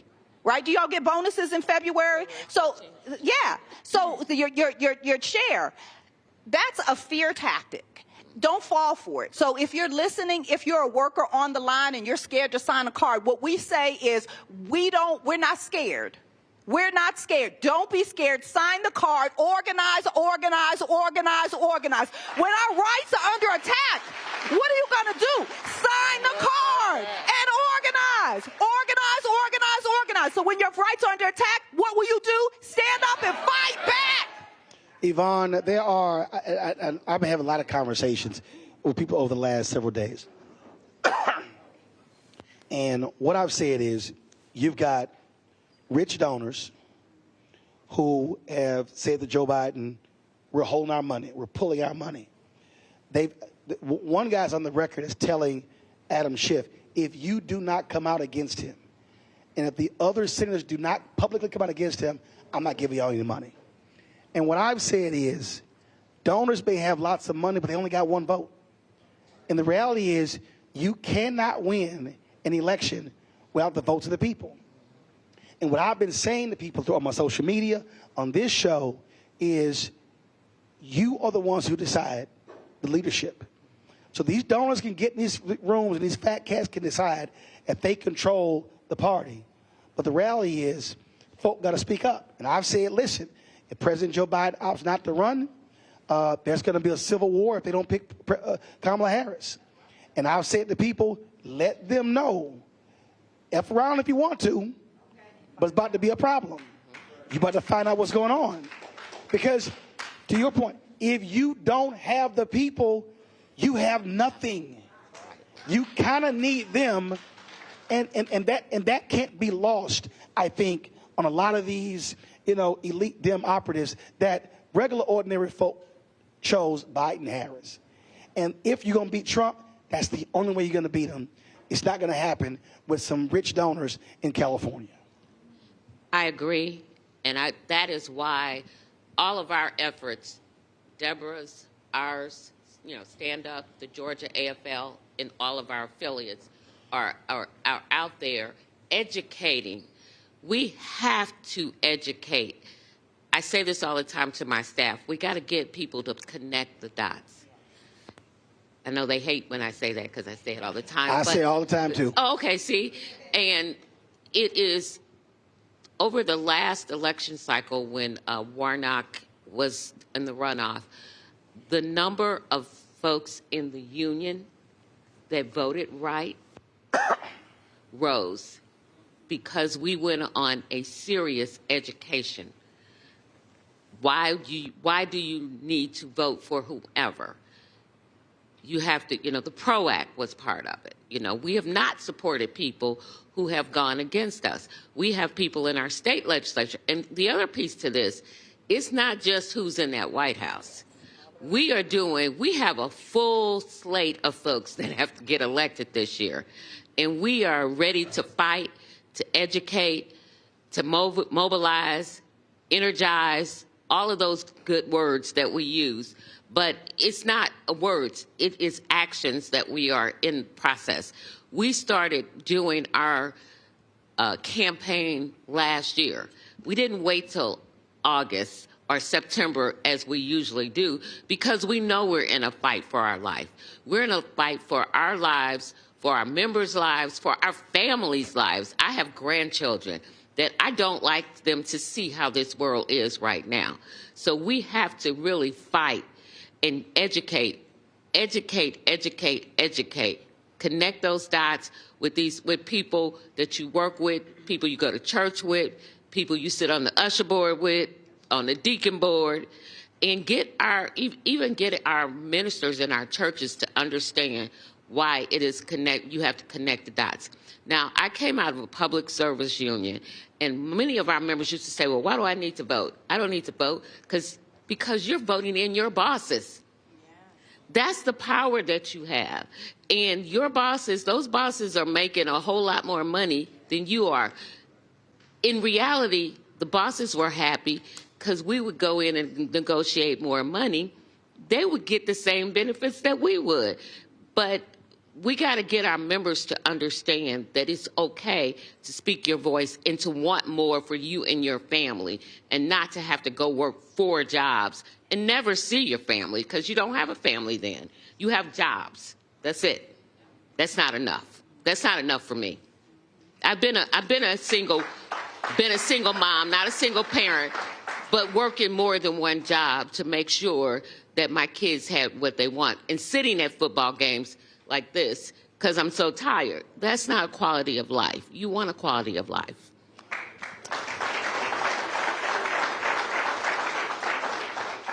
Rich, I travel this country a lot, and it's interesting. I have so many conversations with people, and they come up to me and they want to talk about all sorts of stuff, and we'll talk about how can we get these things changed in our neighborhoods and our communities, and we want to do this initiative. And it's amazing to me how, and they kind of get mad because I always go back to, you got to organize and mobilize. And they look at me like I'm crazy, and I try to explain to them, I had parents, didn't go to college, but cared about our community. They were co-founders of a civic club, and that's all that was. Just regular, ordinary people who said they wanted to change stuff, and they sort of pinpointed this issue, this issue, this issue, and to your point, connect to the dots. Is that the cities, at the counties, at the state, at the federal? Who's that person? Who's that commissioner? If it's law and order, who's the police commander? All this sort of stuff. So I saw that at 5, 6, 7. So that's my entire life. And I think part of this, and is sort of what you alluded to, what some of the workers alluded to, is that people believe they don't have any power. But I keep saying you do if you use it. So just for a person who's watching or listening, just speak to that. The person who just walks around thinking that they are powerless and they can't do anything. Well, to that person, I think you're not paying attention, because everything that we've seen change in this country, everything, has come from the people. It hasn't come from politicians. Politicians react to what they're being told by the people. Okay? We can do as recent as the guy that's running for President Trump. He suddenly changes his position on abortion. He wanted a national ban on abortion, but the public didn't want that. And so now it's... He actually still wants it. But he stopped talking about it. But now, even in his debate, right. you know, he's like, but I got to get elected. Guess what? That's the power of the people. And that's not just Trump, and it's not just Republican or Democrat. It doesn't matter. When the people stand up, when they rise up together, whether it was gay marriage during Barack Obama, his position changed. The position changed because the people's position changed. I don't think he woke up one day and went, you know, Michelle, I think I'm okay with the gays getting married. I don't think that happened. I think what happened... Well, actually, he was for gay marriage, but he came out against it because the people were not going to vote for him. So then he against it. Then he came out for it. So he actually evolved. That's right. But you're making my point, right? Is that, look, whatever the issue is, his White House wasn't happy when I said that on CNN. But I'm like, y'all get the hell over it. It's true. But it is true, and it's true over and over and over again. And the problem I think that we're having to some degree is our attention. You know, we live in the United States of amnesia, and our attention span can be pretty short these days.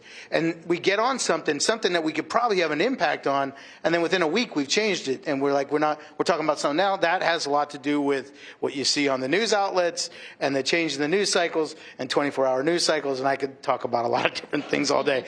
But listen, when we stick together, when we band together as a community, as a society, whatever it is, when we come together and we say, this is the change that's going to happen or else you're not going to be around, politicians do what we need them to do.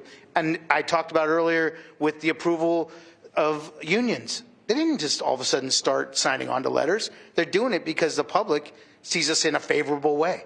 That's another example. But also, again, and it's real basic, what happened was there was one person at a place who said, this shit ain't right. And then they start talking to somebody else. That's right. Like, you're right. This shit ain't right. And so 2 people then talked to 2 other people, and the 4 talked to others, and now it's 8, now it's 16, now it's 32, now it's 64, and now you go from a singular idea to a movement. So what I keep saying to people is, as long as you as an individual are frustrated and you don't make an effort to talk to somebody else, and then y'all go, man, what can we do together? Then you're just going to be walking around being frustrated. And I think what's happening, and we're actually seeing it in the data, people are realizing, wait a minute, if somebody else is negotiating for all of us, that changes than me trying to just get what I can by myself, because it's harder to get something by yourself. Yeah. Well, you just described the Delta organizing campaign. Right. Yeah. Now we're talking on a grand scale, a national scale, but what you described is exactly what we need to be doing and what's happening at Delta Airlines. It started small, it's growing, and it will see the finish line, and it'll see it very soon because the people stood up and said, we want this and we're going to make it happen. That's right. That's right. Yeah. And they're holding their elected officials accountable. So the power dynamic that your union is using is holding those elected officials accountable and then asking for their support because you know what you did for them. And so the same thing goes for these Delta workers. Thank you for your service. First of all, thank you. You all don't get thanked enough. Thank you for making sure our bags get here, right? But see, listen, I've always said, I appreciate when somebody said, Roland, you did a great job. I can't deposit that. That's right. Well, it's right. Put it on the check, right? That's what you want. I do. I tell people. I can tell myself, Roland, you were great. You want to show me how great? Put it on the check. Bigger deposit. Right? Yeah. Put it on the check.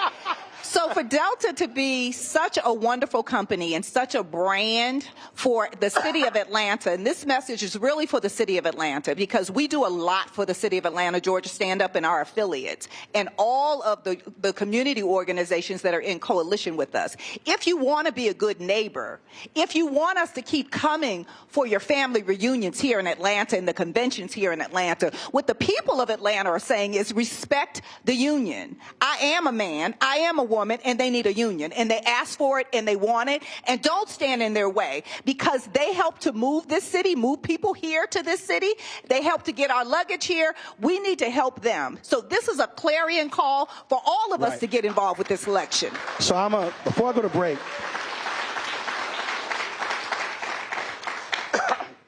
break, I'm going to say this here because you somewhat alluded to it earlier, Richie, and actually all three of you. And this is where I think people don't really understand how these games work with corporations. So prior to COVID,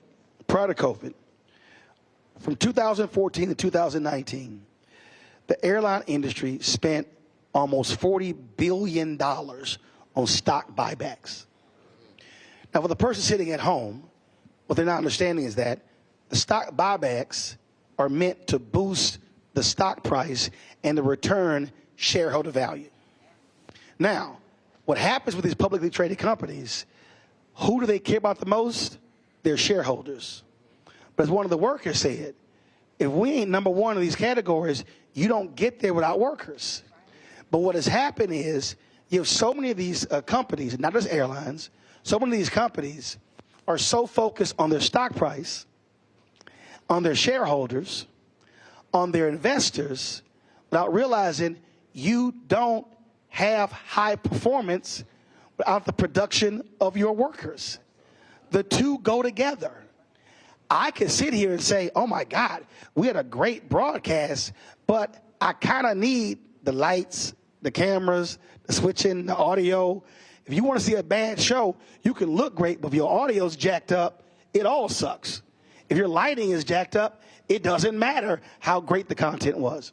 And so what we're seeing these companies, I mean, when the United CEO was being grilled by Congress, they said, why have you spent money on stock buybacks but not into safety? And that's part of the thing. So I think also what we're seeing is workers in different areas are ticked off at these companies that are taking their free cash flow, giving it back to stockholders, and saying, oh, we don't have anything for the workers. When the Trump's tax cut, and the thing is, they were public. He was running around and said, oh, they're going to put the money back into the companies for the workers. The CEOs were like, no, we're not. They were literally like, no, we're not. We're doing stock buybacks. And that's exactly what happened. And so what we're now seeing, I think, we're seeing a worker revolt saying, you keep giving stock buybacks and screwing the workers. That's why they're responding, I think, the way they're responding. Go ahead. Can I just say one thing? The other piece is that workers are being informed of how much these CEOs are making. And they're making... Was it 39 million? Yeah. This is the largest gap in American history between what a CEO makes and the workers make. Right. We've never had a gap. I think it's upwards of 45 to 50 to 1. Yes. Yes. That's how wide this gap is. And folks are realizing that and saying, well, my CEO makes all this money and I'm making $5.95 an hour, you know, or $8.50 an hour. And it's that big, like I said, number one to do business, but number 47, 48 for workers. My bad. In 2022, the CEO to worker compensation ratio was 344.3. So the CEO made 344 times more than the average worker. When I said it was 50, that was a number in the early 70s. That's how it was then. Now it's 344 to 1. And that's a reality. That's not just pulled out of the air. That's not right. It's not right. It's not right. That ain't right. It ain't right. Well, it was funny. It ain't right. It was funny. I know one CEO in the media business who they own multiple different companies, but they told one of their divisions there will be no bonuses for the workers, but the CEO got a bonus for their performance. And it was like, well, how in the hell you get a bonus for our work, but we didn't get a bonus for our work? Right. That's what we're seeing a lot. All right, that part. Got to go to a break. We come back. We're going to take some questions from folks here. Folks, you're watching Roland Martin Unfiltered on the Black Star Network.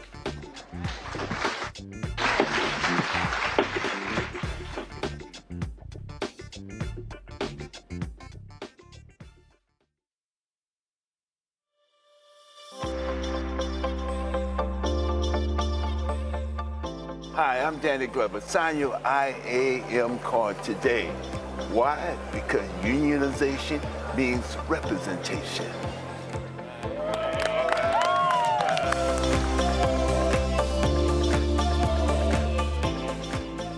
Fanbase is pioneering a new era of social media for the creator economy. This next generation social media app with over 600,000 users is raising $17 million, and now is your chance to invest. For details on how to invest, visit startengine.com/fanbase or scan the QR code. Another way we're giving you the freedom to be you without limits. Good job, good pay, good life. Would you be willing to walk away from it to achieve real wealth?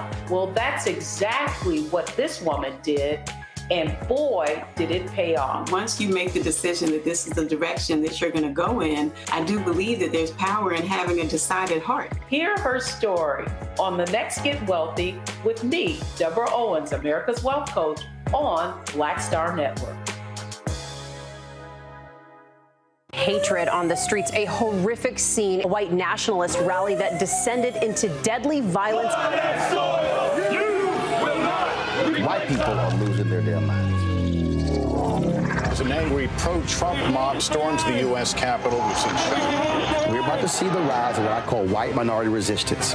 We have seen white folks in this country who simply cannot tolerate black folks voting. I think what we're seeing is the inevitable result of violent denial. This is part of American history. Every time that people of color have made progress, whether real or symbolic, there has been what Carol Anderson at Emory University calls white rage as a backlash. This is the rise of the Proud Boys and the Boogaloo Boys. America, there's going to be more of this. Here's all the Proud Boys, guys. This country is getting increasingly racist in its behaviors and its attitudes because of the fear of white people. The fear that they're taking our jobs, they're taking our resources, they're taking our women. This is white fear.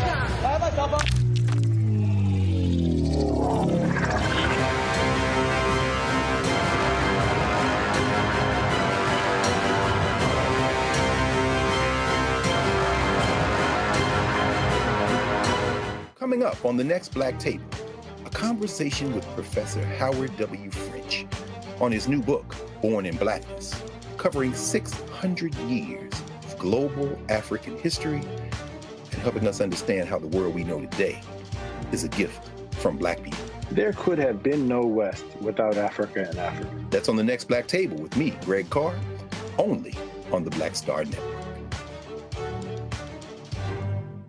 On a next, A Balanced Life with me, Dr. Jackie. How are you being of service to others?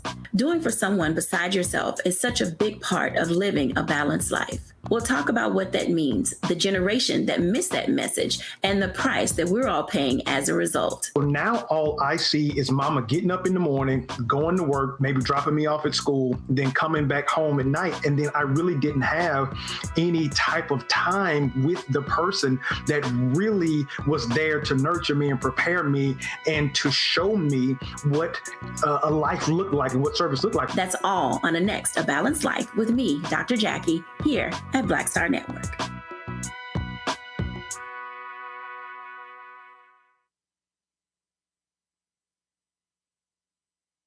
Coming up on the next Black Table, a conversation with Professor Howard W. French on his new book, Born in Blackness, covering 600 years of global African history and helping us understand how the world we know today is a gift from Black people. There could have been no West without Africa and Africa. That's on the next Black Table with me, Greg Carr, only on the Black Star Network. Hello, I'm Paula J. Parker. Truly proud on the Proud Family, Louder and Prouder on Disney+. And you're watching Roland Martin, Unfiltered.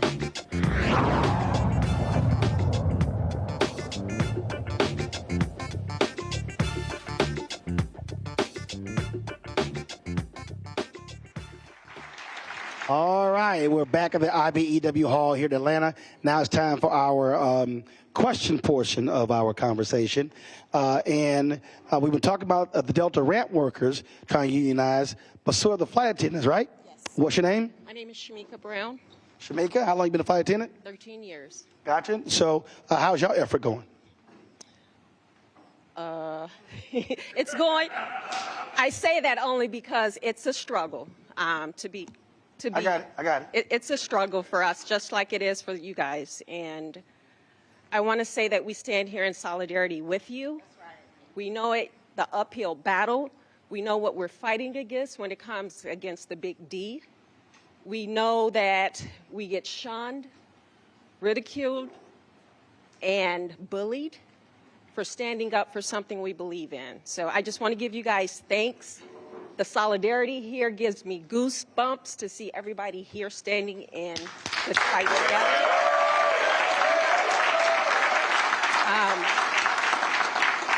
Before I ask my question to Mr. Martin really quick, I want to say that we have to stand for something. I was brought up from the Midwest, raised by my grandmother. And I was always told, you stand for something or you fall for anything.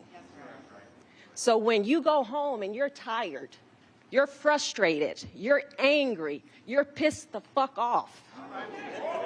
Yeah, it's my show. You can cuss. Don't worry about it. Hey, that's It's all right. The show's called Unfiltered. That's good. That's good to know. It's called Unfiltered, and I own it. I've been holding back all day. When you're pissed off, just know that you're not in this fight alone. You got support systems. When you need someone to vent to, I'm in Atlanta. Just know that. And we love you guys for getting in this campaign and fighting for what you fighting for what you deserve and finally getting it.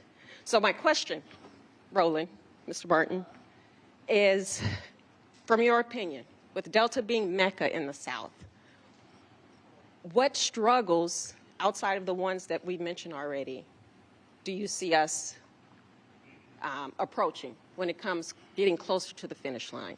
Well, I'll answer this way. I appreciate your question. Thanks a lot. And good luck in the fight.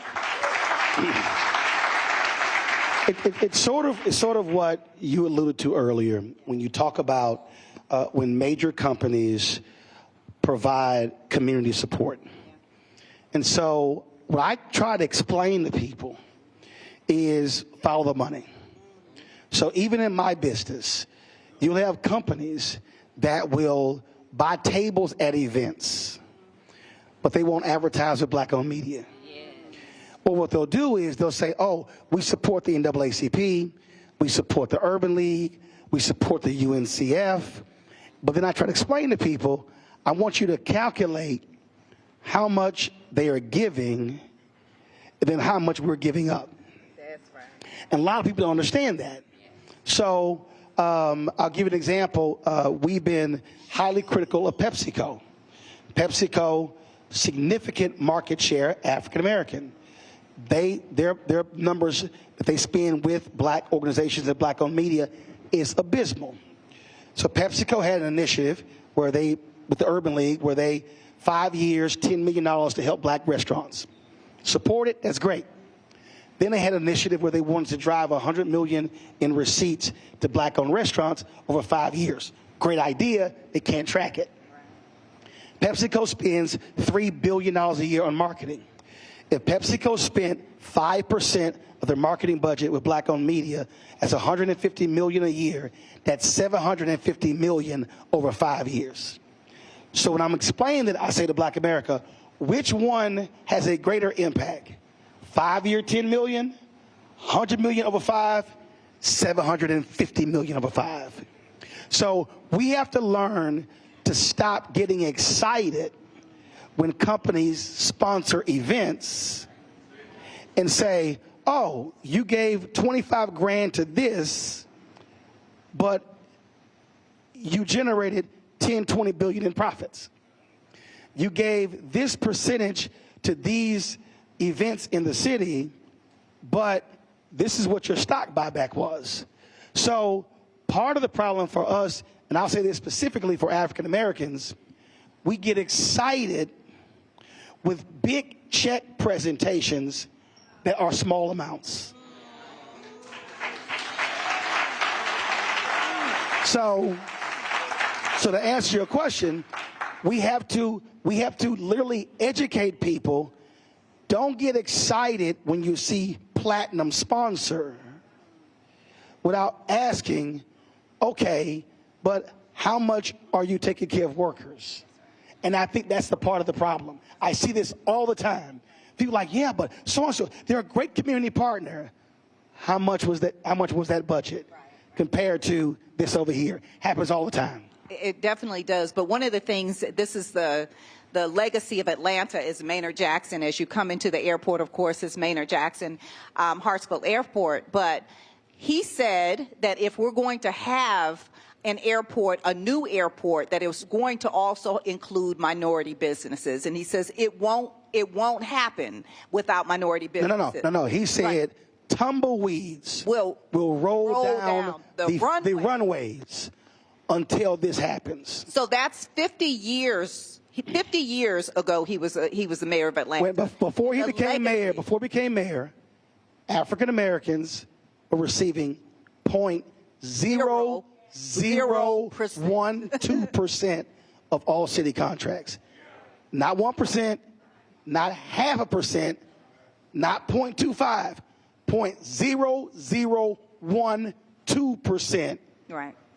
You ain't got to be a math major. Right. That basically is nothing. Right. The math ain't mathin', right? So we have to make sure that we also understand the value proposition of Delta. If Delta this is the company town, the town says no. The town says pay the people. The town says we want a union. We want to make sure that the company knows that we understand the value proposition, that we understand here in Atlanta that Delta moves Atlanta, but we also move Delta. And so we're going to stand with you all because that's the value proposition, right? Go ahead. I just want to say to the sister and brother from AFA over there, I know the struggle you're going through, and I know how difficult this is. I tried to organize the flight attendants in 2014, and we actually filed for an election, and it is a difficult struggle. But I want you to know that we committed to this together, and we will be there to the end. Whether we win, lose, or draw, we will be standing side by side with AFA because they've stood side by side with us. So thank you. All right. Go ahead. I wanted to add one more thing. Be prepared for anything that Delta does. Because when we're not prepared is when we are caught off guard. Always be, Girl Scout, always be prepared. And they're going to spend billions of dollars to discourage you. Instead of giving you that money in your pocket, they're going to spend it on some high-powered attorneys, high-powered union-busting firms, and the best way to combat that is to be ready and know that what they're saying is not the truth. And sister, thank you for saying that, because after this show, and I guarantee you Delta's watching it, I guarantee you they're watching it, after this show, when they hear how close we are and how close to the finish line, they are going to ramp it up like we have not ever seen. So she is 100% right. Get ready for the fight. So, but they have to stand strong. They ain't never spent no advertising money with me. So I'm like, okay. What's your name? What's your question? Tim Henderson, Delta Airlines, 25 and a half years. My question is, for everything that's been said, the question becomes, does people understand why Delta workers think the way they think? Because if you don't know our history, then you can't understand why they think the way they think. We never had a union because we had everything the unions had. We had pensions, we had sick days, we had everything. But all of that through bankruptcy was taken away. We didn't even pay money out of our paycheck for our benefits. Now we're paying for benefits that are garbage. I put it to a director. Would you go to the Sundown restaurant, spend $250 for a glass of dirty water and food that was uncooked? Then why would I pay that for health insurance where we're going to the doctor and paying $100 out of our pocket and still being told you got a bill in the mail. So the question becomes, when do people find out what really Delta is and was compared to what it is now?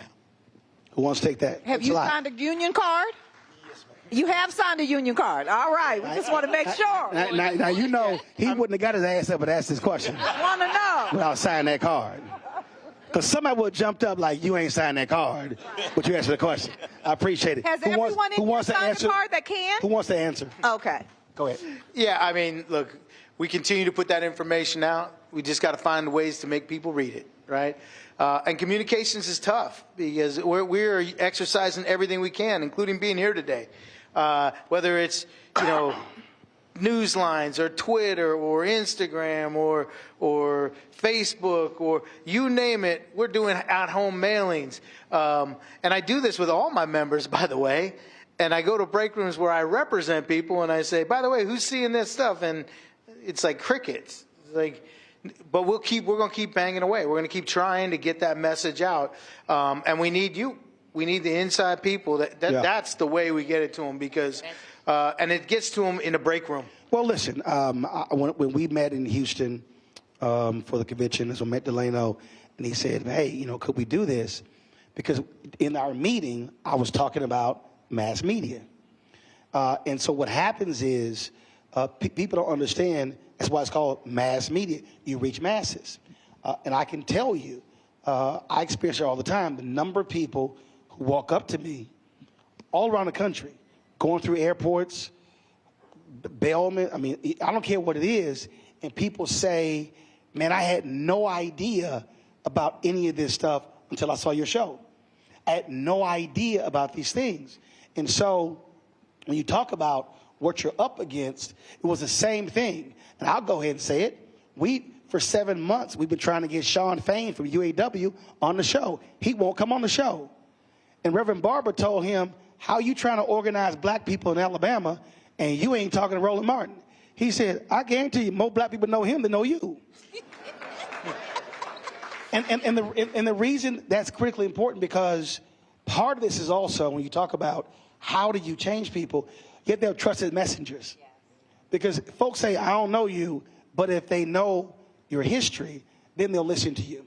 So it's the communication piece. I think that's one of the greatest mistakes that people make.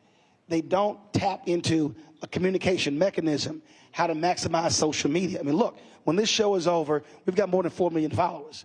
So there'll be more people who will watch segments of this conversation than the whole 2-hour conversation. So it's understanding how to use all the tools, whether it's YouTube, whether it's TikTok, Snapchat, Facebook, Instagram, Tumblr, Twitter, you name it, fan base, you have to use modern tools to reach folks. And I'm going to say the best tool ever is you. When you talk to your coworkers, you are the best person. I can come in there and talk to them. They wouldn't know me from Adam. And they were like, okay, she blowing a whole bunch of stuff up my butt. But the people here, though, have to also think even as a collective. So, for instance, when we grab the clips, when y'all do as well, if you actually add up every person's social media in this room, you're now in the millions. So you may say, man, I only got 500 people following me, 300 or a couple of thousand. Yeah, but we start multiplying that by 300, 400, 500. So understand, when these clips become available, when you start resharing and reposting, it's simply multiplying and more people are being educated about what the issue is. If you see 2 people on your timeline that shared the same clip, then you're going to stop and look again. There you go. Yes, listen, I'm sorry about Sean Fain, but you can keep inviting me back. I got you. I'll keep coming. I got you. Who else has a question? Somebody else had a question? All right, come on. It's a good elected official. Good elected official. We'll see. Let's see. All right, name? Elmon D. Holly. I'm a 6-year Georgia State Representative, and I'm glad to be here because I just got reconnected with my former fellow ramp agent for Delta Airlines when I served 18 years ago. I want to say that it's tough being here because it was a time when I wanted the union to be there to help us as ramp workers on that ramp. I worked Zone 4 in C Concourse in Atlanta, Hartsfield-Jackson Atlanta International Airport, bringing those planes out, bringing them in, making sure we could get those bags off the planes. And, you know, it's tough because we know that Delta, it served over 190 million customers just last year. The CEO, Ed Bastian, he gets over $34 million annual salary. And if you have that type of stake in this company, then it needs to make sure that it's prioritizing the concerns of its ramp agents who are making sure that the planes get out.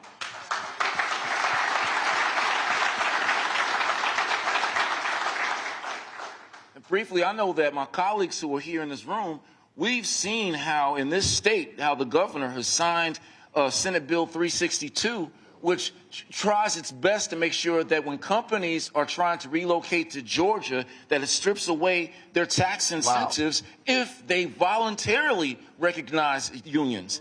And to have an environment where we always hear about the #1 state in the country, that Georgia's the #1 state, but how can you be the #1 state in the country for business, but be the #1 state to give the workers a business? That's not right. The question I have, because I know we have Deborah Scott here, we have Yvonne Brooks, who have been so revolutionary, not with just workers, but I want to know, what advice do you have for the families who are at home, who have to wait there for their loved ones to come off of work, even knowing that in their workplace they see a hostile work environment where there's flyers? I remember the flyers myself where, you know, they'll tell you don't spend any money on union dues because you can get a 2-piece wing and chicken, or you can get Air Jordans, or at the very best, get a timeshare. And when you devalue a worker, you know, they can come home and actually decide not to fight anymore. So speaking as women and as mothers, what advice do you have for those who are at home to help them, encourage them to stay in the fight? All right, final comment. Appreciate it. Thanks a lot. Well, first of all, El, thank you for standing up, because you're one of the few elected officials that stand on these picket lines with us. So thank you for standing up. But we have to remember that it's not just organizing and mobilizing. We have to strategize. So during this period, we have 4 or 5 months to change the dynamic in this country, right? That means we have to get every single family member that is sitting at home registered to vote, and the grandkids and baby and them, all of us, we have to get registered to vote and make sure you're on the rolls, because, you know, doing a lot of funny business about the vote here. Yeah. And as your family is documenting what's happening, we want to make sure that you're actually documenting those stories. Write it down in your notebook. And I know you give them good notebooks, right? Write down the grievances and the things that are happening on your job. Teach your children about what it means to be in a union and what this company and these companies are doing to you, so that we can continue to keep organizing and strategizing. I'm from a union family, but we have to keep going, right? We have to keep rinsing and repeating and working together. So we have to strategize. So during this strategic period, we got to get out and hit these streets, y'all. So we got to ask for those cards to be signed and ask to make sure people are registered to vote and come out and vote. Yep. And I just want to add that my kids learned about unions through osmosis. Take your family with you. When I have members and they say, I've got little kids, bring them with you, because that's how I learned. I never knew that my mother was part of the union struggle that sat in at Woolworths in St. Louis until she got older and told me those stories, because I was too young. I was number 9 of 10. So, but teach those kids by example. If they go on those picket lines, they'll learn it. If they go with you when you go to union meetings, they'll learn it. They'll start running union meetings. My children have learned to run it, you know. And so that they are part of the experience. Richie, final comment. Yeah, and to that question, I would say if you're at home right now and you're watching this, and your loved one works for Delta Airlines, tell them what you saw today, tell them what you heard today, and tell them to sign a card.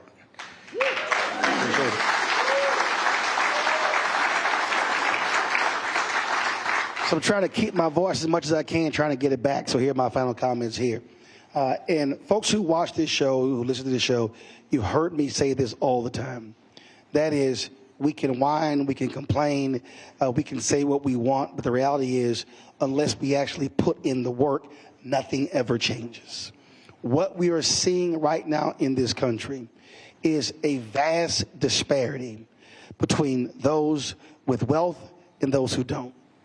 When you have 3 billionaires who own more money than the bottom 50%, that's a problem in this country. When you see reports showing that the wealth of an average black family in 20 years will be 0, that is a problem. When you're seeing right now where the Biden-Harris administration is tackling the issue of medical debt, when you look at the impact of that, when you have people, I got before we came here, there was a Republican attorney general who celebrated a federal judge stopping President Biden's student loan debt relief plan. What we have to recognize is there are forces in this country right now who do not want to see regular and ordinary people get a break. What they want is they want folk doing all the work and not getting paid, not having health care, not having benefits. Now look, here's the reality. You can have a small business and you may not be able to provide those benefits because your profit margin is almost non-existent. But when you have companies in this country that are generating 5, 10, 20, 30, 50, 100, billions of dollars of profit, and they're paying CEOs 20, 30, 40, 50, $100 million, stock options, providing them free Gulfstream rides, paying for their no-interest home loans, buying off their homes, then you tell me what system is fair. But the only way these things change is when regular, ordinary people do extraordinary things. That's right. You cannot...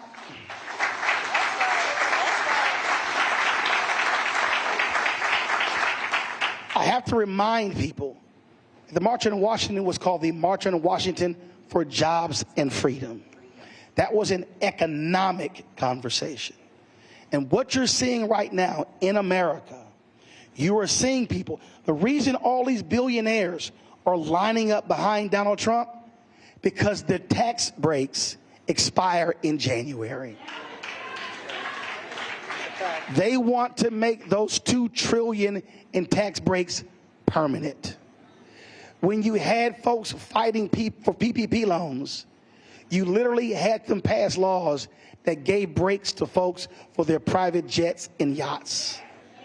So what we have to understand is that regular, ordinary people can literally change America, can change states, can change cities, can change neighborhoods, can change countries, but no change has ever taken place if you sit at home and you do nothing. But when you join with one other person, and another person, another person, and when you organize and when you mobilize, I can guarantee you, you will see a change. Shout out to IAM. Thank you to our panelists, all of you involved, to IBEW. We appreciate using this facility. Thank you for the conversation. We'll be restreaming this multiple times. Share this information on social media because we can have an impact. Thanks for all of you all for supporting Roland Martin Unfiltered on the Black Star Network. I'll see you tomorrow in D.C.